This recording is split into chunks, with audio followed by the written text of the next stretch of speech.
Whipta if I go LC with my niece and take back her gifts. So yesterday I went over to my sister's house to help her with some things. I was there for a couple of hours and took a little nap for 4 hours because I was tired. After I woke up, I went home and my husband was being a little off and seemed kind of upset, unhappy. I'm like, "What's up?" and he says, "I'm being nice for someone who just texted what I did." I sent my kids upstairs and started asking what the hell was going on. He says I sent him divorce texts. I'm shocked because I never did that, which I let him know. I even showed him my phone, which did not show any such texts. He then shows me his messages under my name, and apparently I want a divorce. I was bamboozled because not only did I not think it, but I definitely did not text that. This affected him a little more because we had a fight the previous night, but we have a tradition of sorts, which is reassuring each other that we still love and care but are just upset at the moment. I'm only adding this because I said something along those lines in the morning before I left, which I brought up when I was defending myself against the text I supposedly sent. He then says I had done something similar previously. This is in reference to when I was pregnant and had some pseudo-bipolar symptoms, which have since been mostly resolved. I've only done this once, and it wasn't even on the same level, I just kind of used to have terrible mood swings. Also, this was only during the pregnancy, I have no bipolar diagnosis or anything like that. That whole journey was kind of traumatic and is not a pleasant memory for me, which he is aware of. Anyway, after we bicker for a little bit, I decide to call my sister and explain what was happening, and then I'm like, "Hey, can you pull up your house footage from while I was there this morning?" We're on FaceTime, and we fast forward to when I went to sleep. The outlet in the room I was in wasn't working, so I had plugged my phone in the dining area to charge while I slept.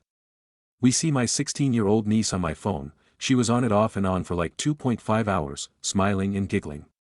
I'm upset, and her mom is upset. She calls her and asks if she touched my phone while I was there, and she lies and says no. She asks her again 2 more times if she touched my phone, and she says she didn't. The laptop is faced away from her, and I believe she didn't realize I was on the phone or that we both already saw what she did. It was after my sister started trying to send me the footage, which I had initially asked for, that she saw that her mom had already seen what happened. She started apologizing and saying it was supposed to be a prank and she didn't mean anything by it. She called out to me too with apologies while she was crying. My sister is one of those silent when angry types, so she wasn't saying anything.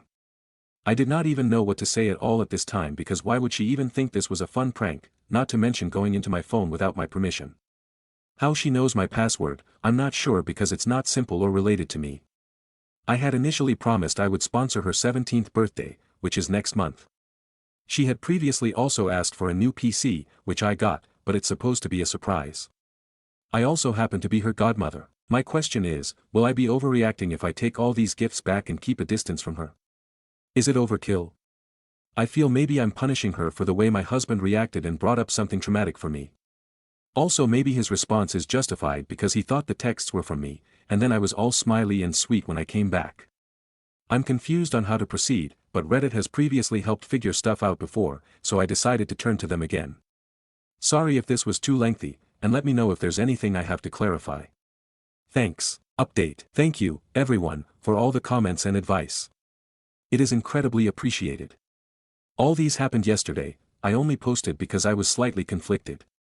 To answer common questions in the comments, yes, I slept for 4 hours at my sister's house, she's my sister, and we do stuff like that.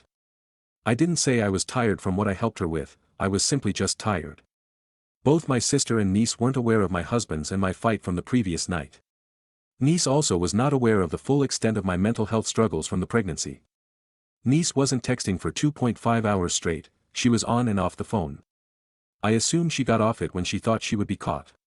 Apparently, she has known my password for a while now, she learned it from looking over my shoulder at a family event from a couple of months back. Also, according to my sister, she has gone into my phone before, at least 3 times that she fessed up to.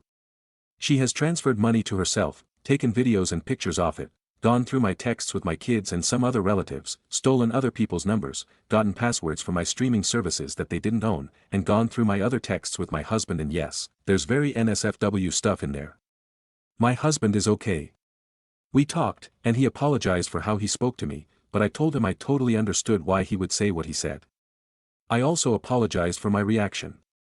We are okay on our front and decided we were both justified given what we both individually knew. Back to the niece, the only other thing she did according to her, was transfer more money.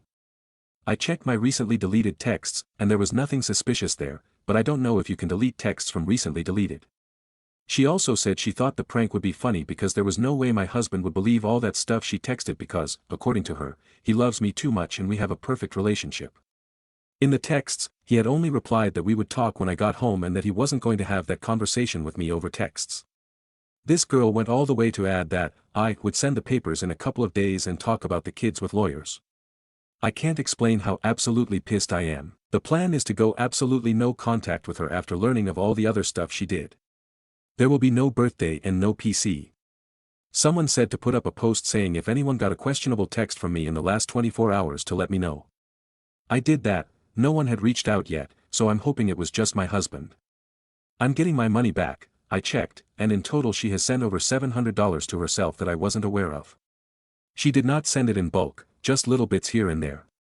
I guess I did not catch on because I do send her money often, and I do have quite a bit in my account, so it wasn't obvious. Her mother will send the money to me from her daughter's savings later this weekend. I told her mother about the suggestions you guys gave on community service and therapy. I'm low-key scared for her future relationships and college life. She would not have any electronic devices for the rest of the summer. Personally, I do not want to lay eyes on her in the near future. Oh, and yes, she has done this before to one of her friends whom she is still friends with.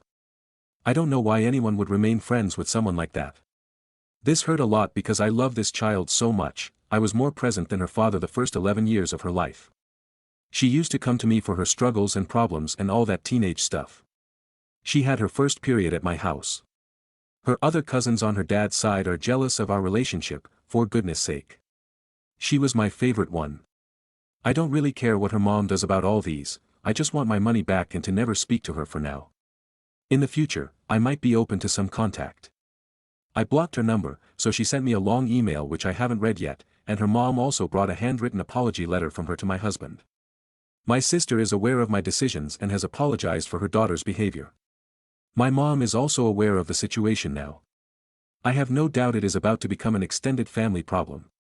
Anyway, that's that for now. I will update if anything else comes from this.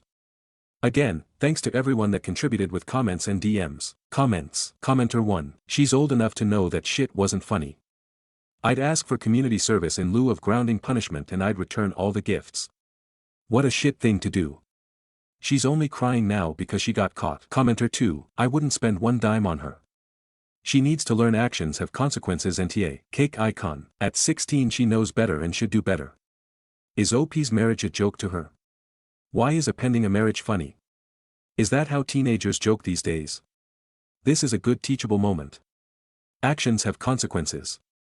No birthday or Christmas gifts. Update. Hey all, it's been a couple days, and I have gotten a bunch of messages about updates.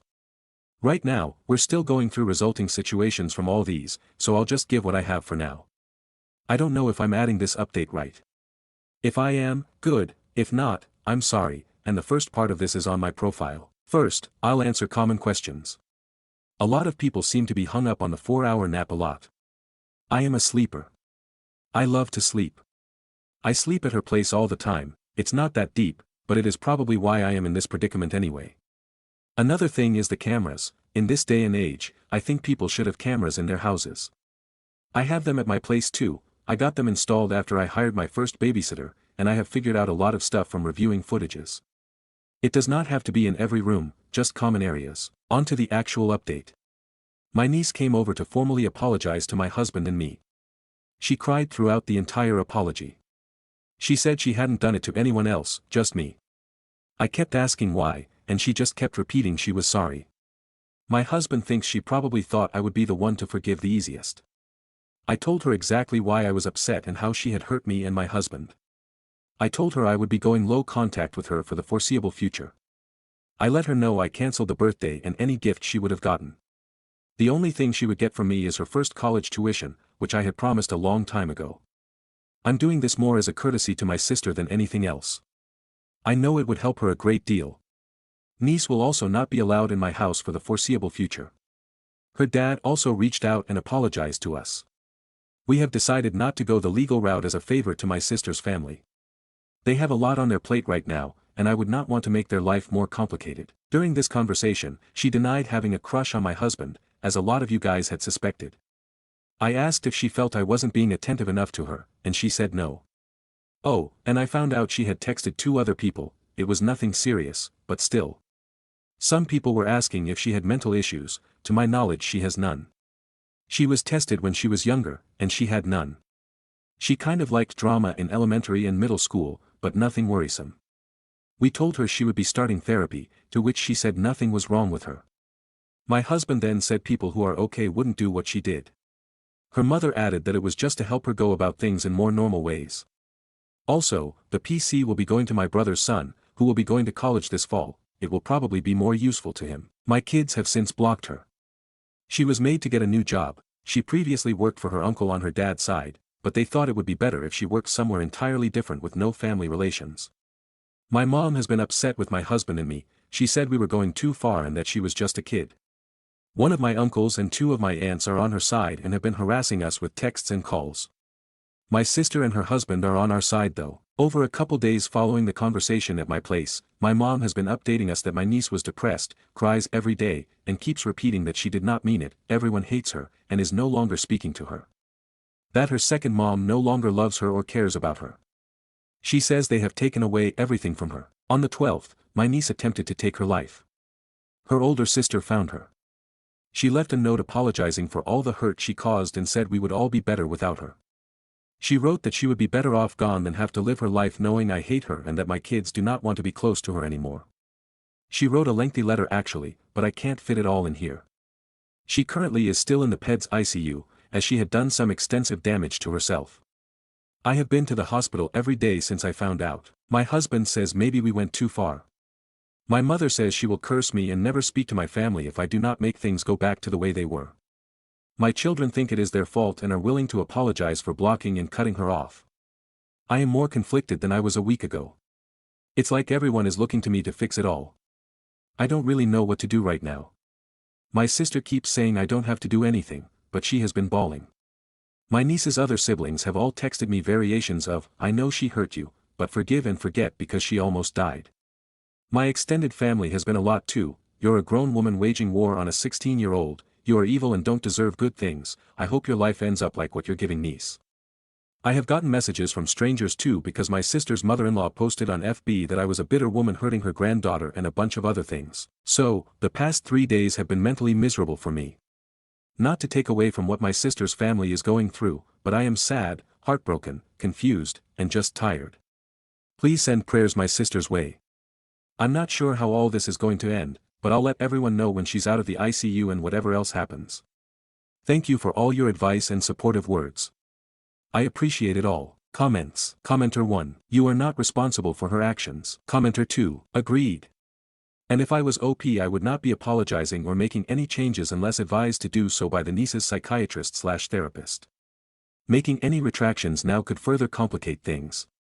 The extended family needs to back off as they could cause way more harm than good. Commenter 3. You wrote, some people were asking if she had mental issues. To my knowledge she has none. We told her she would be starting therapy, to which she said nothing was wrong with her. My husband then said people who are okay wouldn't do what she did. Please repeat to yourself. Excellent comment, and know that what your niece attempted is clear evidence of her lack of mental health. Your mother is a fool, and perhaps you and your sister need to go to her together and explain the consequences the 2 of you decide she will face for her toxic actions towards you. Commenter 4. This is not your fault, your niece obviously does have mental health issues. This has brought everything to the surface. She needs professional help and hopefully she will get that now. Your sister needs your support now more than ever and I know you will be there for her. I worked with troubled teens for many years and there is a huge tendency for families to undo consequences for the child to try to make everything go back to normal when there has been an escalation like this. It's tempting to think that if you give her back all of the things, computer, access to your home, etc., then she'll be okay and everything will be fine. Please talk to a mental health professional to set boundaries and rules going forward. And of course you love her no matter what happens. Remember it's okay to protect yourself when someone mistreats you and showing her that it's okay for you to do that shows her that it's okay for her to do that for herself as well. I'm so sorry you're going through this. Update. First, I want to give the biggest shout out to my sister, niece's mom. She can't see this, but I just want those words out there. I have said them to her too, but I want you guys to hear it too. She has not only been my biggest defender against all the flying monkeys despite what she is going through, but she has also been so good to me. She stood up for me to my mother and relatives. She also counter-posted on FB after all that stuff from her mother-in-law. Secondly, I want to address those asking how my niece did it and how she was found. She ingested something harmful, we're not exactly sure of what it was, but it was a mixture of cleaning supplies. Her oldest sister found her on the bathroom floor. She was extubated on the 16th after she got a whole bowel irrigation and one-time hemodialysis because she had given herself an acute kidney injury. She was intubated for 26 hours. She is now out of the ICU and is now on the PEDS MedSurg unit. The same evening she left the ICU, she had to be put on a 72-hour psych hold and will be transferring to an inpatient psych facility when she is medically cleared. She did get a psych evaluation, and so far, she has been diagnosed with ADHD, depression, and histrionic personality disorder. The psychiatrist says she might also have borderline personality disorder, but that would be determined better at the psych facility. I am still low contact with my niece. I've only had one phone call with her in which I told her I loved her and we're getting her help. Her therapist said to reinsert my presence in her life but make no promises like, if you get help, we'll be okay, or something like that. She says since I've previously been a positive presence, it might help to have me in the background while she heals. She gave suggestions for my background presence, like letters, phone calls, or visits if I feel like it. I am not to give her any gifts or rewards. I haven't decided which one to go with yet. I might just send a letter monthly. My sister did look through my niece's phone and found no NSFW pictures of me or my husband, but she did delete the streaming apps my niece got access to. I know some people were worried about her taking those photos. I know she saw them, though. My children are in therapy, both individual and family. My husband and I finally explained the entire thing in detail to them, including my struggles during my first pregnancy and how niece's prank was a trigger. The therapist helped us facilitate the whole thing better. Niece's other siblings are in therapy now too. The oldest has since apologized for her texts and harsh voicemails. We have also sent the kids to my in-laws for the next 3 weeks. Therapy will be online. I also blocked my mother on their phones. They are to speak to none of my relatives for now. My mother doubled down and started coming at my children via texts and calls. That's one of the reasons we sent them away. My niece's dad, broke down while she was still comatose and did a full 180. He left me a long voicemail saying I was hurting his baby girl and ripping her away from him. I did not like him when he first started dating my sister, and he says I was using my niece to break him because I hated him. If something happens to her, he won't forgive me. This is a complete opposite of his stance before. I don't know if it's grief or his mom in his ears. He is now at odds with his wife because she agrees with keeping the consequences we all agreed on, but the husband says to relent. My family and my other sisters are trying to be her, niece's mom, support in every way that we can. I have had to completely cut my mother off from my family, including some of my aunts and uncles. My dad is divorced from my mother and lives on the other side of the country. He is on my side with this whole thing. I have 2 brothers, and they're both on my mom's side, while all my sisters are on my side. My mother sent me a very devastating text that I'll just copy and paste here because I don't even know if I can explain it. OP, you are the most disgraceful child I have ever birthed. I curse the day you were put in my arms. Your life will never know peace as long as you never give peace to niece. You're so vile, and you will go to hell for causing this amount of harm to your sister's family. You are no daughter of mine, and I do not claim you. Do not call me your mother. Keep your unclean children away from me too. If you come close to me, I'll strangle you and feed you toilet cleaners. How niece attempted. What kind of mother sends this to her child? I took a screenshot, blocked that number, and printed off a copy of the text. This devil incarnate of a woman proceeded to email me 2 days after to tell me to send my share of money for remodeling her house. Yeah, like a cursed child would do that. I simply blocked her email too. I don't even know why she called my children unclean. I had them all post-marriage and with one man. This has been the longest month of my life, and it isn't even over yet. I had a panic attack the other day because of everything. This darling man that I am married to has been my biggest rock and support. I genuinely do not know what I would do without him. How I would repay him for all this, I do not know. I spend most days just crying. My mental health is suffering, my work is suffering, and I am just tired. I know this was super long, so if you've read all this, thank you. Thank you for sticking with me and holding me up with your words and virtual presence. You all probably see this often, but I genuinely want to thank each and every one of you. I can't wait for all this to be over so I can get some normalcy back and be able to breathe well again. Comments. Commenter 1. This is all horrible and you are still not to blame for the niece's mental illness. Seems also that she has inherited some of it from your mother. She needs to have an evaluation too with the mean crazy nonsense she's dropping on you. Do not take it to heart. Be sad about all the broken people but don't let them blame you. Reply, my mother has never been this bad, she sometimes says crazy stuff. We just used to assume she was bitter, especially after her divorce from our dad, but I agree she has to have some sort of mental illness. Although, that is no longer my business because she is dead to me. Commenter 2. Has your mom often made you feel less than compared to your other siblings? Because this blatant favoritism to every family member other than to you and your kids is appalling. Reply, not really, but she usually favored my brothers over me and my sisters. I was the third sibling to have kids, so it did not really mean much to her, and her relationship with my children is somewhat okay, they prefer their dad's parents though. She does show favoritism with my brother's kids, though. Stories number 2. My entitled coworker demanded I give her my lunch because she forgot hers again. This happened at work last week and it's not the first time. I usually bring homemade lunches, nothing fancy, just rice, stew, sometimes sandwiches. One of my coworkers, Tasha, constantly forgets to bring hers and always makes passive-aggressive comments when she sees me eating. Last Thursday, she said, "You brought a lot, are you going to eat all of that by yourself?" I just nodded and kept eating. Then she straight up asked, "Can I have some? I forget my lunch at home and I'm very hungry." I said no, politely, and she got huffy, saying I was wicked and that the last time she ate my food that she noticed a moody look on my face that I didn't give her the food from my heart. Mind you, this isn't the first time she has done this, at least 5 times in the last 2 months. One time she even took part of someone else's lunch from the fridge and claimed she thought it was leftovers for everyone. I then started labeling my food. After I refused giving her my lunch the last time, she stopped talking to me. Even when I greet her she doesn't respond. My other coworker noticed that she didn't answer me when I greeted her. She asked me what was the problem between I and Tasha. I told her I wasn't having any issue with her. When she asked Tasha, she said that she hates stingy people. Stories number 3. Aita for reporting my sale to her exchange student host program when she omitted her pedo husband from the application. I don't feel like I did anything wrong, but I have several family members cutting me off right now. My husband's brother, Sean, has 2 felony arrests, one in 2019 and one in 2023 for possession and distribution of child PN. He was fired from his teaching position at a high school for alleged inappropriate contact with a female student. He has had inappropriate relationships with underage girls online throughout the entirety of his 15-plus-year marriage to my sister-in-law, and including immediately after they were married. Edited for clarity, my own daughter when she was 5-6-ish years old, before we knew any of this around 2009, she is in college now. One time when we were all together as an extended family, she came running upstairs from the basement where she had been playing and said, "Sean told me to touch his worm." We all stilled and questioned him, but he said she was mistaken. We questioned her separately away from him and we were satisfied that she was okay, but after that we never let any of our children be around him alone again.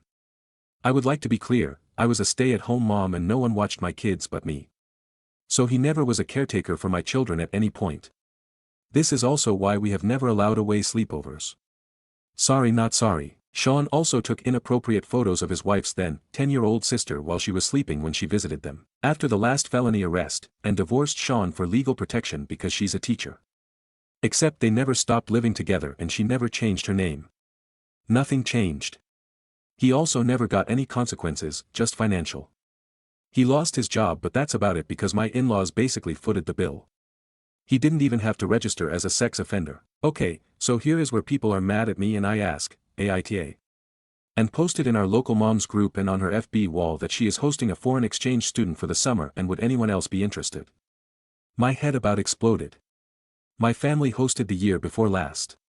You need to have a kid near the same age as your own, and be able to pass a background check. I knew Sean could never pass one. So how in the world were they hosting? My husband immediately called his parents. They happened to have both Sean and Anne's 2 kids there who knew nothing about the exchange student and were stunned as well to hear about this. They knew of no plans to have Sean stay elsewhere during the duration of the summer. I asked the local coordinator at the exchange to contact me. She told me that and had only put on the application for herself as the adult. Having been through the process before, you have to put all adults 18 plus in the household on the application. I told her that unfortunately Sean could never pass a background check due to his felony arrests for child PN and that he lives there 100% of time.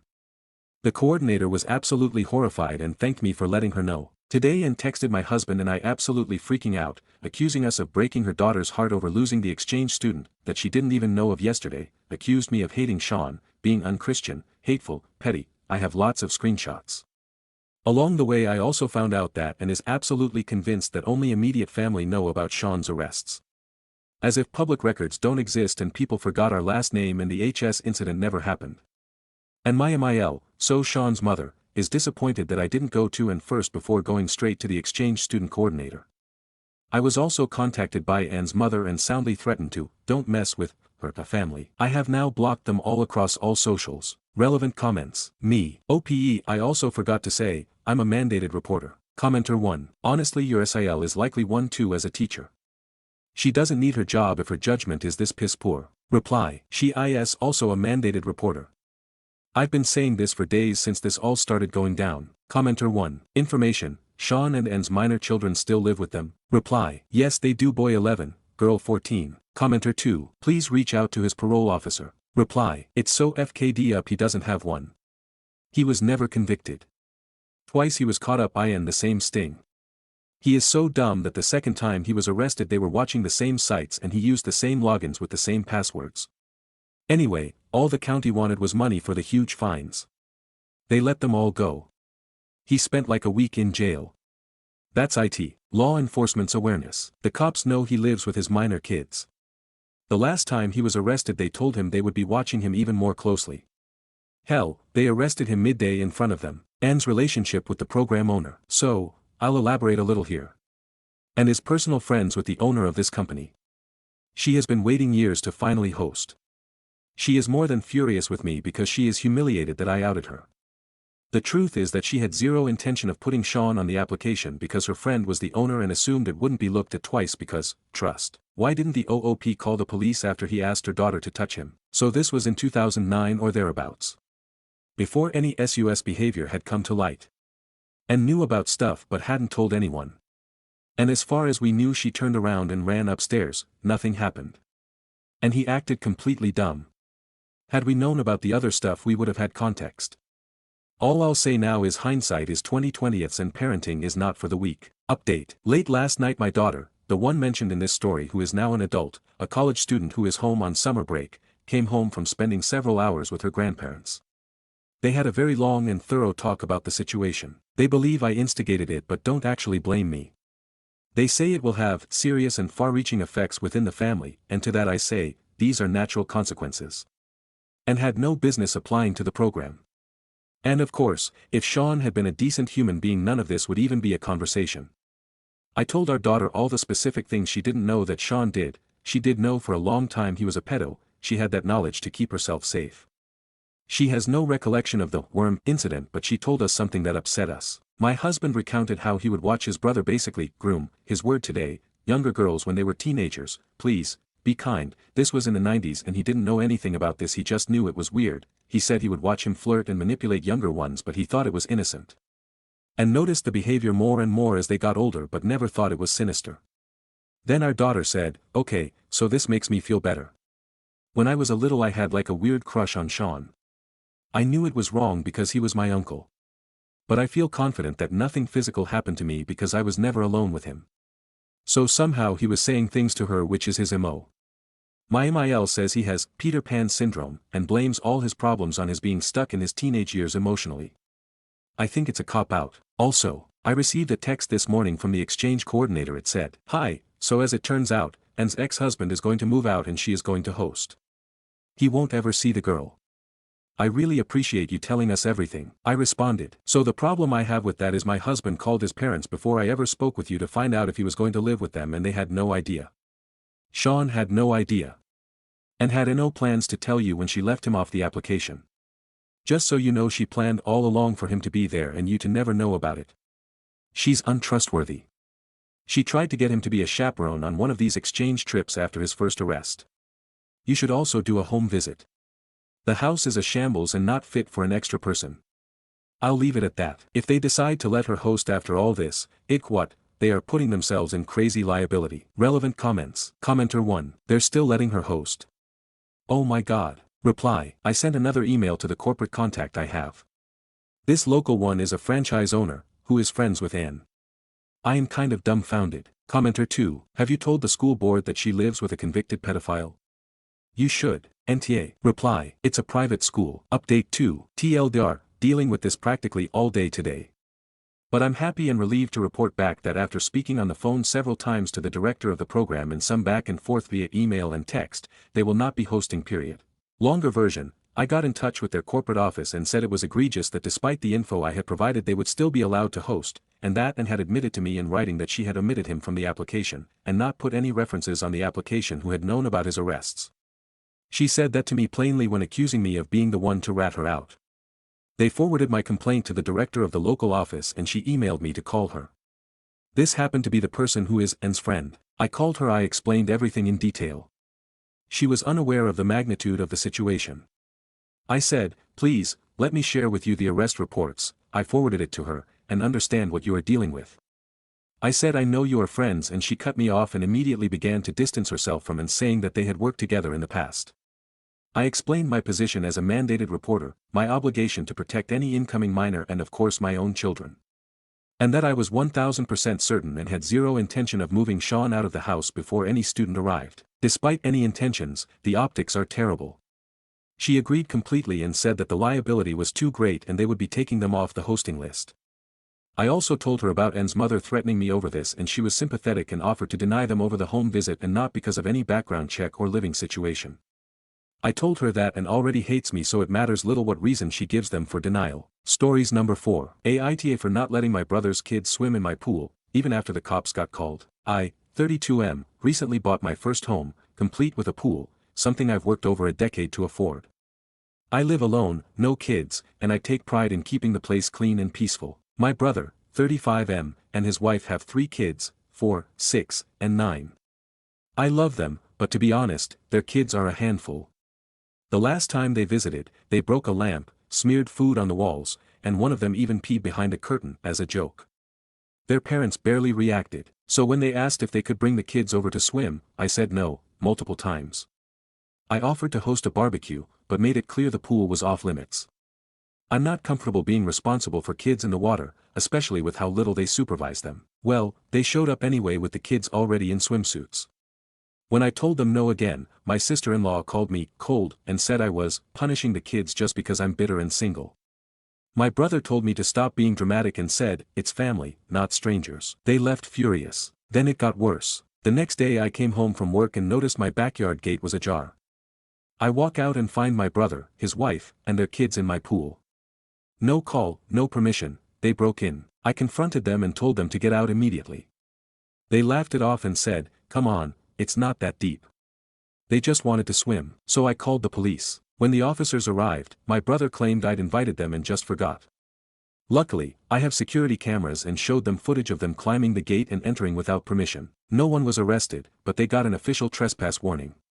Now my parents are furious with me for dragging the police into a family matter and say I've embarrassed them.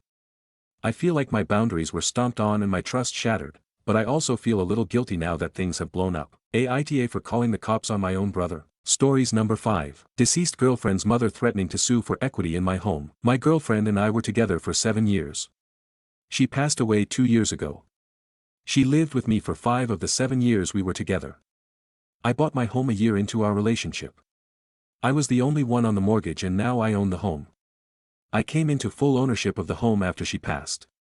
My name is also the only one on all bills. My girlfriend did not pay rent. My girlfriend's mother has contacted me and has informed me that she intends to sue me for equity in the home, claiming that she has proof that my girlfriend invested in the home and that she paid to have renovations done to the house. We renovated one of the bathrooms and a bedroom and I paid all costs related to that. She did so via her family attorney who I looked up and I don't believe works in this type of law. He appears to do wills and estate planning. She is saying I owe my girlfriend's estate $100,000. I have no idea where she could have even come up with this number. For what it is worth, my girlfriend's mother has never liked me and has been particularly vicious towards me, including an accusation that I was responsible for my girlfriend's death. She died of natural causes. I have not spoken to her since this outburst, which was shortly after my girlfriend's funeral. Her mother was the executor of my girlfriend's estate. My girlfriend's family, including her father and siblings, have always supported me and have denounced her. Basically, I am wondering if I need to worry about this and what questions I need to ask when I meet with an attorney on Monday. My name is on everything. I can't even find any receipts or anything that even has her name on it. This coming from an actual attorney does have me spooked a bit. I received this notice yesterday. Thanks for your time. Edit. By saying, come into ownership of the home, I mean to say I paid off the mortgage. Sorry for any confusion. Edit 2. Thank you to everyone who has answered my questions. To clarify some things, no, her name has never been on the deed to the house, and also no, we did not share bank accounts. I paid for everything out of my own accounts, the mortgage, the renovations, everything. She at no point contributed to these. One of comments. Commenter 1, was girlfriend on the deed to the house? Did she have a will? Who was the beneficiary of her estate? Reply, I am the only one on the deed.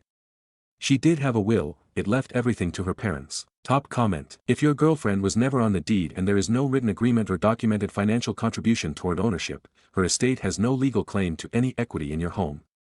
Probate court cannot award assets the deceased did not legally or equitably own. Any claim to equity would have to go through civil court, where the estate would need to prove she had a financial interest based on something like unjust enrichment or a constructive trust. That is a high bar without clear supporting evidence. It's possible this is more of a pressure tactic than a serious legal claim. If a lawsuit is filed, your attorney can advise whether it qualifies as frivolous and whether it would be appropriate to pursue recovery of your legal fees. Based on what you've described, the claim appears very weak. Update post. First, I would like to thank everyone who expressed their condolences to me regarding my girlfriend.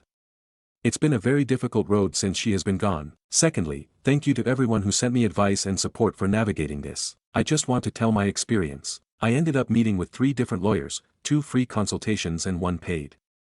I went with all of the documentation I had and all 3 pretty much told me the same thing. Unless they had something I didn't, they did not see a case where her mother had any sort of claim to try to get anything from me.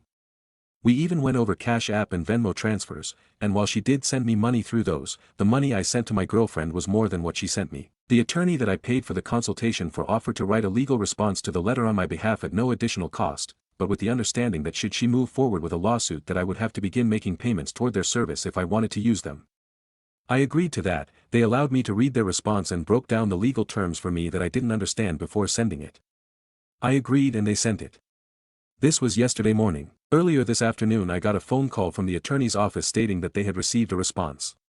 The attorney then got on the phone with me personally to let me know that the response they received from her attorney stated that she would not be pursue any further and to consider the matter closed. I know that my experience will not be typical of what may happen with others, but I wanted to make this update and again thank everyone for their support and their advice. Stories number 6. Aita for wanting to uninvited my sister-in-law from my wedding because she keeps undermining my wedding planning. My fiancé, Nate, 27M, and I, 26F, have been together for almost 3 years.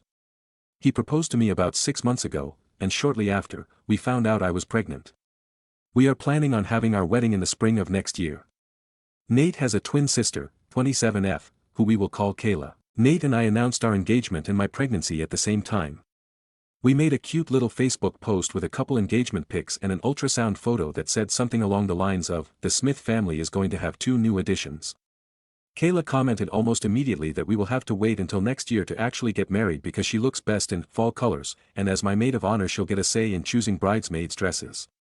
I literally stared at my phone screen wondering if I read something wrong. I showed the comment to Nate and asked him why she thought she would be my maid of honor. He had no clue. So, I texted her and this is how that exchange went. Me, "Hey Kayla, I see you saw our announcement on Facebook. Thank you for being ready to step up for me, but we haven't started working out wedding logistics yet. And I haven't picked my bridesmaids, much less my maid of honor. Once we have more details of the wedding worked out, we will let you know."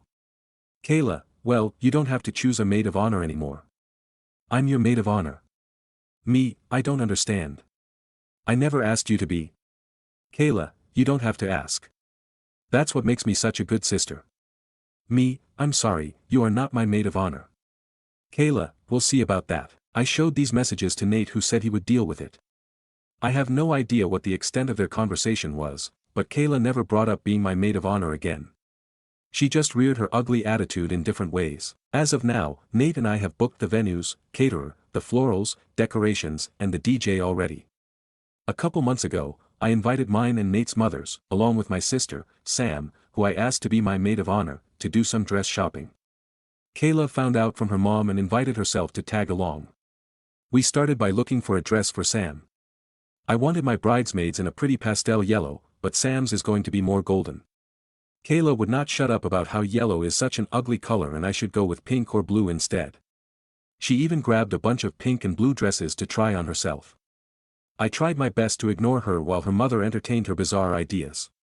Sam and my mother were making constant comments about how it's my wedding and if Kayla isn't going to be helpful, she should just leave. Unfortunately, she didn't and I am too nice to kick her out in front of my MIL who I already have a strained relationship with. Our mothers were able to shop for their dresses with little interference from Kayla, but as soon as I started trying things on, she had all sorts of things to say. She would tell me that certain styles wouldn't look good once I had a baby bod, and even told me I should consider not wearing white since I'm obviously not a virgin. I told her she wasn't a virgin when she got married either, yet she still wore an adorable white sundress to the courthouse. She grumbled about how that wasn't the same, but I was already halfway back to the changing room. I still don't know what happened while I was in there, but when I came out, Kayla and MIL were gone and Sam had a smug smile on her face. I never discussed any details of the wedding with Kayla if I could help it, but I've heard Nate sharing some of our plans with her. He told her we were planning on a buffet-style meal because we have a lot of dietary restrictions in our families and that was the cheapest way to accommodate everybody, literally like a few $1,000s difference, and she told him he deserved someone who wouldn't go cheap on his wedding, even though the buffet was his idea. He told her about our venue choices. He picked the reception venue, I picked the ceremony venue, which is the same place my parents got married. My father passed away and since he cannot walk me down the aisle, I always wanted to get married in the same place he married my mom to sort of feel like he was there with us. She told Nate that my venue choice was tacky and people would make fun of us. When he mentioned he wanted a DJ, she made a comment about how she knew I wasn't classy enough to want a live band. Each and every time she would make comments like this, Nate would tell her that they were his ideas, but not call her out for how she spoke about me, which I do feel a little hurt by. I've expressed this to him and he told me that he would try to do better about calling her out, but she's just always been this way. I told him that's no excuse for her to be disrespectful and stick her nose into business that doesn't concern her. He hesitantly agreed. On Friday, I got an email from the venue for our ceremony, confirming our cancellation and asking if we needed to reschedule. Shortly after that, I got a voicemail from our caterer explaining that my new wedding planner had just called, but the line had dropped and was wondering if I could pass along her phone number so they could finish going over changes to the menu. I immediately emailed the venue back, saying that no, we are not canceling or rescheduling, please keep our original date on the books. I called the caterer, who explained that a woman had called and said she was my new wedding planner. She had said that I wanted to make some changes to the contract, namely switching from a buffet style to plated meals.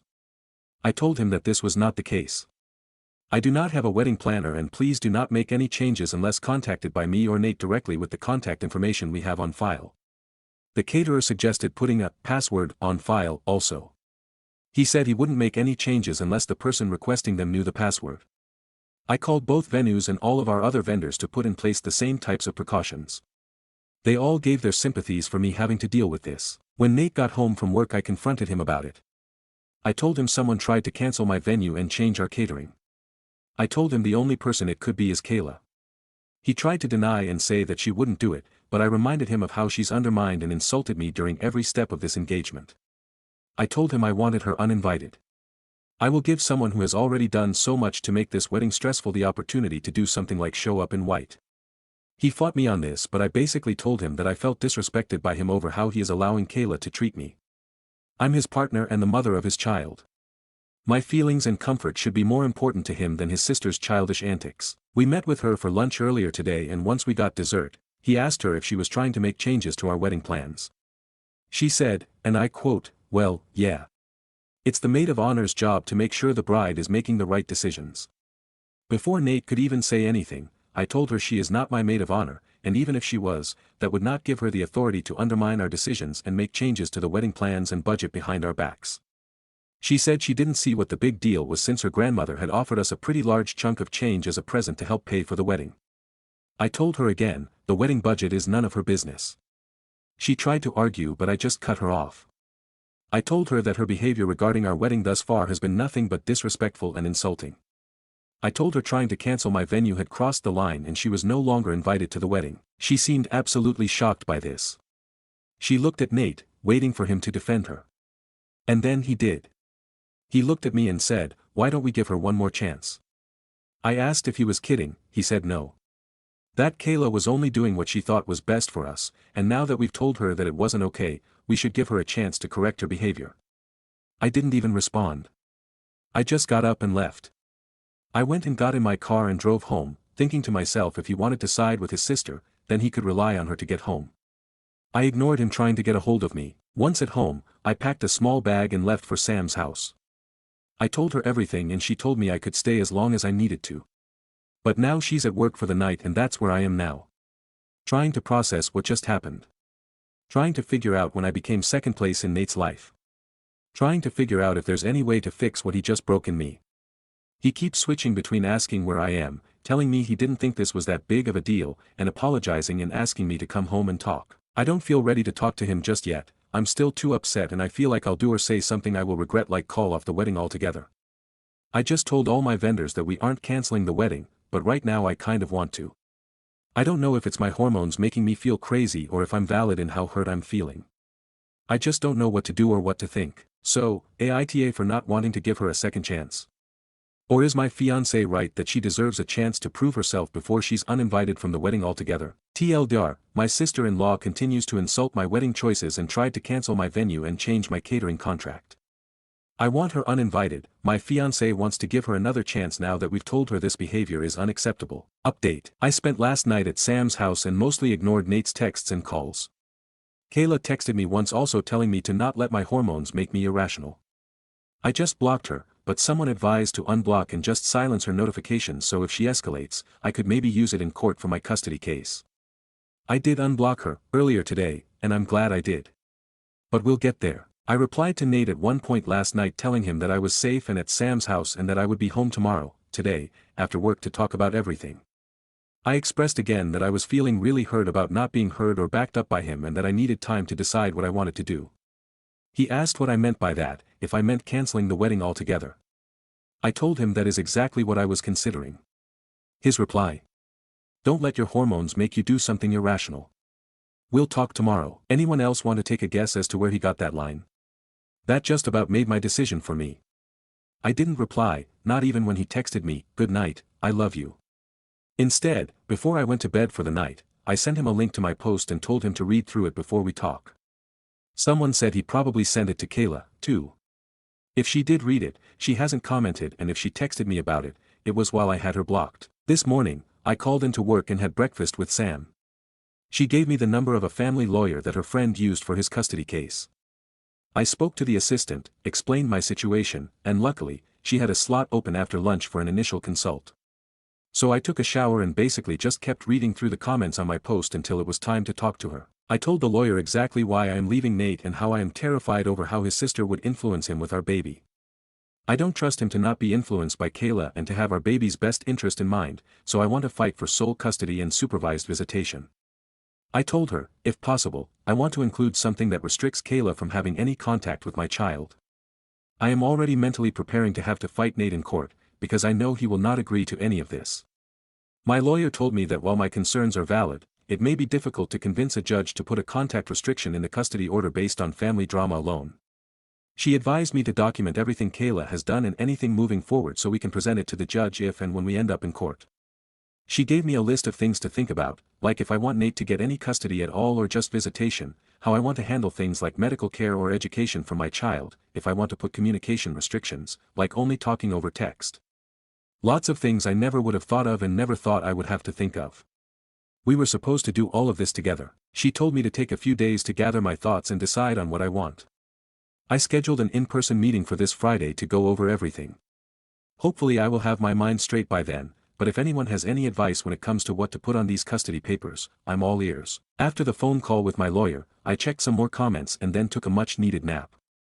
When I woke up, I had a text from Nate asking what time I would be off work so he could have dinner ready for me when I get home. I told him I would be there around 5, but if Kayla is there, I will be turning around and leaving without a word.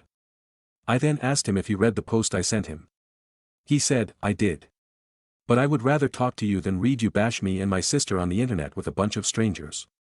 Don't worry, I told Kayla she's not welcome. This pissed me off beyond belief. Clearly he either didn't read the post, or still doesn't realize how truly in the wrong they are here. Either way, I lost all motivation to try and talk to work things out. I'm just done. I texted him, "Don't worry about dinner. All I will be doing is gathering some more things and dropping off my lawyer's contact info. There's nothing more for us to discuss." He asked what I meant, what lawyer, and told me he's been waiting to talk about this. All I said was, fine. Sam wished me luck before I left and assured me I was welcome back once we were done talking. I told her I absolutely would be back and thanked her for everything so far. Then, I stopped and got one of those boba refreshers from Starbucks to calm my nerves before I went home. When I got home, Nate had dinner ready just like he said. I ignored him and just went straight to our room to pack up some more of my clothes and toiletries. He tried asking me if I really wasn't going to talk to him, but I just ignored him for the time being. Just seeing his face made my anger flare up and I wanted to be smart about our discussion. After a while, he gave up and just went to eat in the dining room. When I was finished I went and sat with him at the table, but didn't touch any of the food. I started a voice memo on my phone before I said, "Go ahead." He looked at me all confused, so I told him he was the one that wanted to talk and must have so much to say. So, go ahead. He stumbled over his words for a while but ultimately started off with an apology, trying to tell me he didn't realize I was so upset with Kayla's behavior. I asked him if he remembered how hard I cried after I got home from dress shopping because of her comments about my choices and my body. If he remembered having to talk to her about not being my maid of honor. If he remembered our conversation just a few days ago, where I told him canceling my venue that held so much sentiment to me was way too far over the line. He said he did each time and tried to add to argue, but I just cut him off with my next example. I told him that after all of that, he 100% should have known I was beyond done with her bullshit. I told him I was so hurt and pissed that I wanted her uninvited. But he wanted to give her another chance. To what? Cancel our DJ and book a live band? Dye my dress red or show up in white herself? He told me she would never do that. I told him he told me she would never cancel my venue, but then she admitted to it in front of our faces. I told him I don't trust his opinion on his sister and that he is just as delusional as she if he thinks she will change. I asked him why he even told her so many details of our wedding anyway. Why does her opinion for our wedding even matter? He tried to tell me that because Kayla didn't get to have a real wedding when she got married, she was just a little too excited about ours. I told him she has all the right in the world to be excited. But that does not give her any rights to insult or change our choices regarding what we want for our wedding. She'll have plenty of opportunities to have a real wedding. If she could stop for 2 seconds and take her nose out of our wedding business, she could go out and find a man or woman to marry herself. Poor soul, whoever that may be. I asked him, what's next? She gets to name our baby since she lost her own. The look on his face made my stomach feel hollow. He told me, and I quote, actually, Kayla does have a few ideas for what we could name our daughter. Side note, I had mentioned in a comment previously that we were waiting to be surprised about the gender of our baby. We were discussing baby names and had settled on the top 3 for each gender. We agreed to keep them to ourselves until the baby is born. I asked if he said, daughter, and he looked like a deer caught in my headlights. He backtracked but I pressed the issue. I asked him flat out if he knows the gender of our baby. He hesitated, but ultimately confessed to remembering that I filled out an information release form at my first OB visit, so he called the office and asked them for the results of our gender scan, claiming that we changed our minds and he was going to do a reveal for me. I feel absolutely sick and violated. I asked him what the fuck he was thinking. He said Kayla was feeling left out since Sam was planning my baby shower and not including her and that she just couldn't wait to find out. I demanded he tell me everything. What else has he gone behind my back to do? Did he give her the idea to pretend to be our wedding planner? Was he the one that had her cancel my venue and change our catering? He tried to tell me no, of course not. She did that on her own. But I could just tell that he was lying. He absolutely put her up to all of this. At that point I didn't even care why he did. It's clear that none of our decisions will ever actually be ours. He will always do whatever the hell he wants to and get Kayla to back him up. I don't even want to think about how many of our decisions in the past were completely undermined and changed by these two. I asked him if Kayla came to him and told him everything I'm telling him. That she doesn't feel supported by her partner. That her partner went behind her back to learn the gender of their baby without her. That her partner was retroactively changing every decision that they had agreed upon. That her partner was letting their sibling bully her relentlessly. What would he say to her? He didn't have a response, and honestly, if he did, I didn't want to hear it anymore. I knew the answer. I told him that as the woman who is supposed to be his wife, me and the baby I am carrying should be his top priority, not his twin sister. I said him going behind my back like this for something as important as the gender of our baby is absolutely unforgivable. There is nothing that he can say or do to fix this now. I told him I will no longer be marrying him, but it's up to him if he wants to cancel all the vendors. I said, you're more than welcome to use it all to marry Kayla, seeing as she's the one you obviously care the most about. He tried to backtrack and apologize and explain, but every time I just cut him off and told him that I had heard enough, and my mind was made up. There is no going back now. If he wants to have even the slimmest chance to get me back and have a real relationship with our baby, he will need to attend some serious therapy and do a lot of work on himself and his relationship with Kayla. I told him no woman in her right mind would ever marry him while he was this enmeshed with her. I told him that any contact we have moving forward will be through my lawyer. I want nothing to do with his family, and if I get what I want, they will have nothing to do with my daughter because I'll be damned if I let him subject her to this treatment. I put my lawyer's name and phone number on the table and walked out. He didn't try to follow me, so now, on top of dealing with my lawyer for the custody case, do I have to file a complaint with my OB office? Are they allowed to just give him this information without my express consent? Or did me stupidly putting him on the information release form I signed give them blanket consent to share any and all information with him? God, I didn't think this could get any worse, but I guess that's on me for being naive. I'm glad I recorded the conversation, though, and got him admitting to doing all of this. I don't know how or if it will help my custody case, but I sent it to my lawyer with a note that we can discuss more on Friday. I'm back at Sam's place now. She was already at work when I got back, but I texted her to wake me up when she gets home. I need my sister. I also called my mom and told her everything that's happened so far. She cried with me for a while and then asked me if I needed her to do anything. I asked her if she'd be willing to go to the house with Sam and get the rest of my stuff because I do not want to see Nate right now. Just picturing his face is making me feel sick. She said she is more than willing. Kayla did text me again. I'm assuming Nate talked to her after I left. It was a very long, cruel message that I don't want to repeat here. I can post a screenshot if anyone cares for the whole message, if I can figure out how to attach one, but to summarize, she just called me a delusional control freak who can't let Nate make any decisions for himself and insulted my venue choice once again. And then said that she hopes my baby is stillborn because I don't deserve to be a mother. Honestly, after reading it, I thought the message would hurt, but it just gave me a really good laugh. I took a screenshot and sent it to my lawyer as well, and that's where we're at. The wedding is off. I will call all the vendors tomorrow and see if we can get any deposits back. If not, I'll let them know to contact Nate and Kayla to see if they would like to keep things as planned. Let them throw a party for all I care. But I will be canceling my venue regardless of my refund. Neither of them are going to step foot in that sacred place if I can help it. I didn't realize how much I was letting this weigh on me until now. I feel like a huge weight has been lifted off my shoulders, even though a new one is settling very quickly. Writing everything out like this is truly so freaking helpful for me to process how I'm feeling and what I need to do. I don't know if I'll keep doing formal updates, but for anyone who is interested, maybe I'll just treat this profile like a little journal as this all unfolds. Thank you again to everyone for all your advice and for showing me that I'm not crazy. Stories number 7. Aita for disinviting a coworker for perpetually spoiling things. Almost every Friday, my coworkers and I will go out and get drinks and socialize. More often than not it's on open invitation for the entire office and even people outside of our team will join. We typically have a great time, but only when Logan, 20s/M, doesn't show.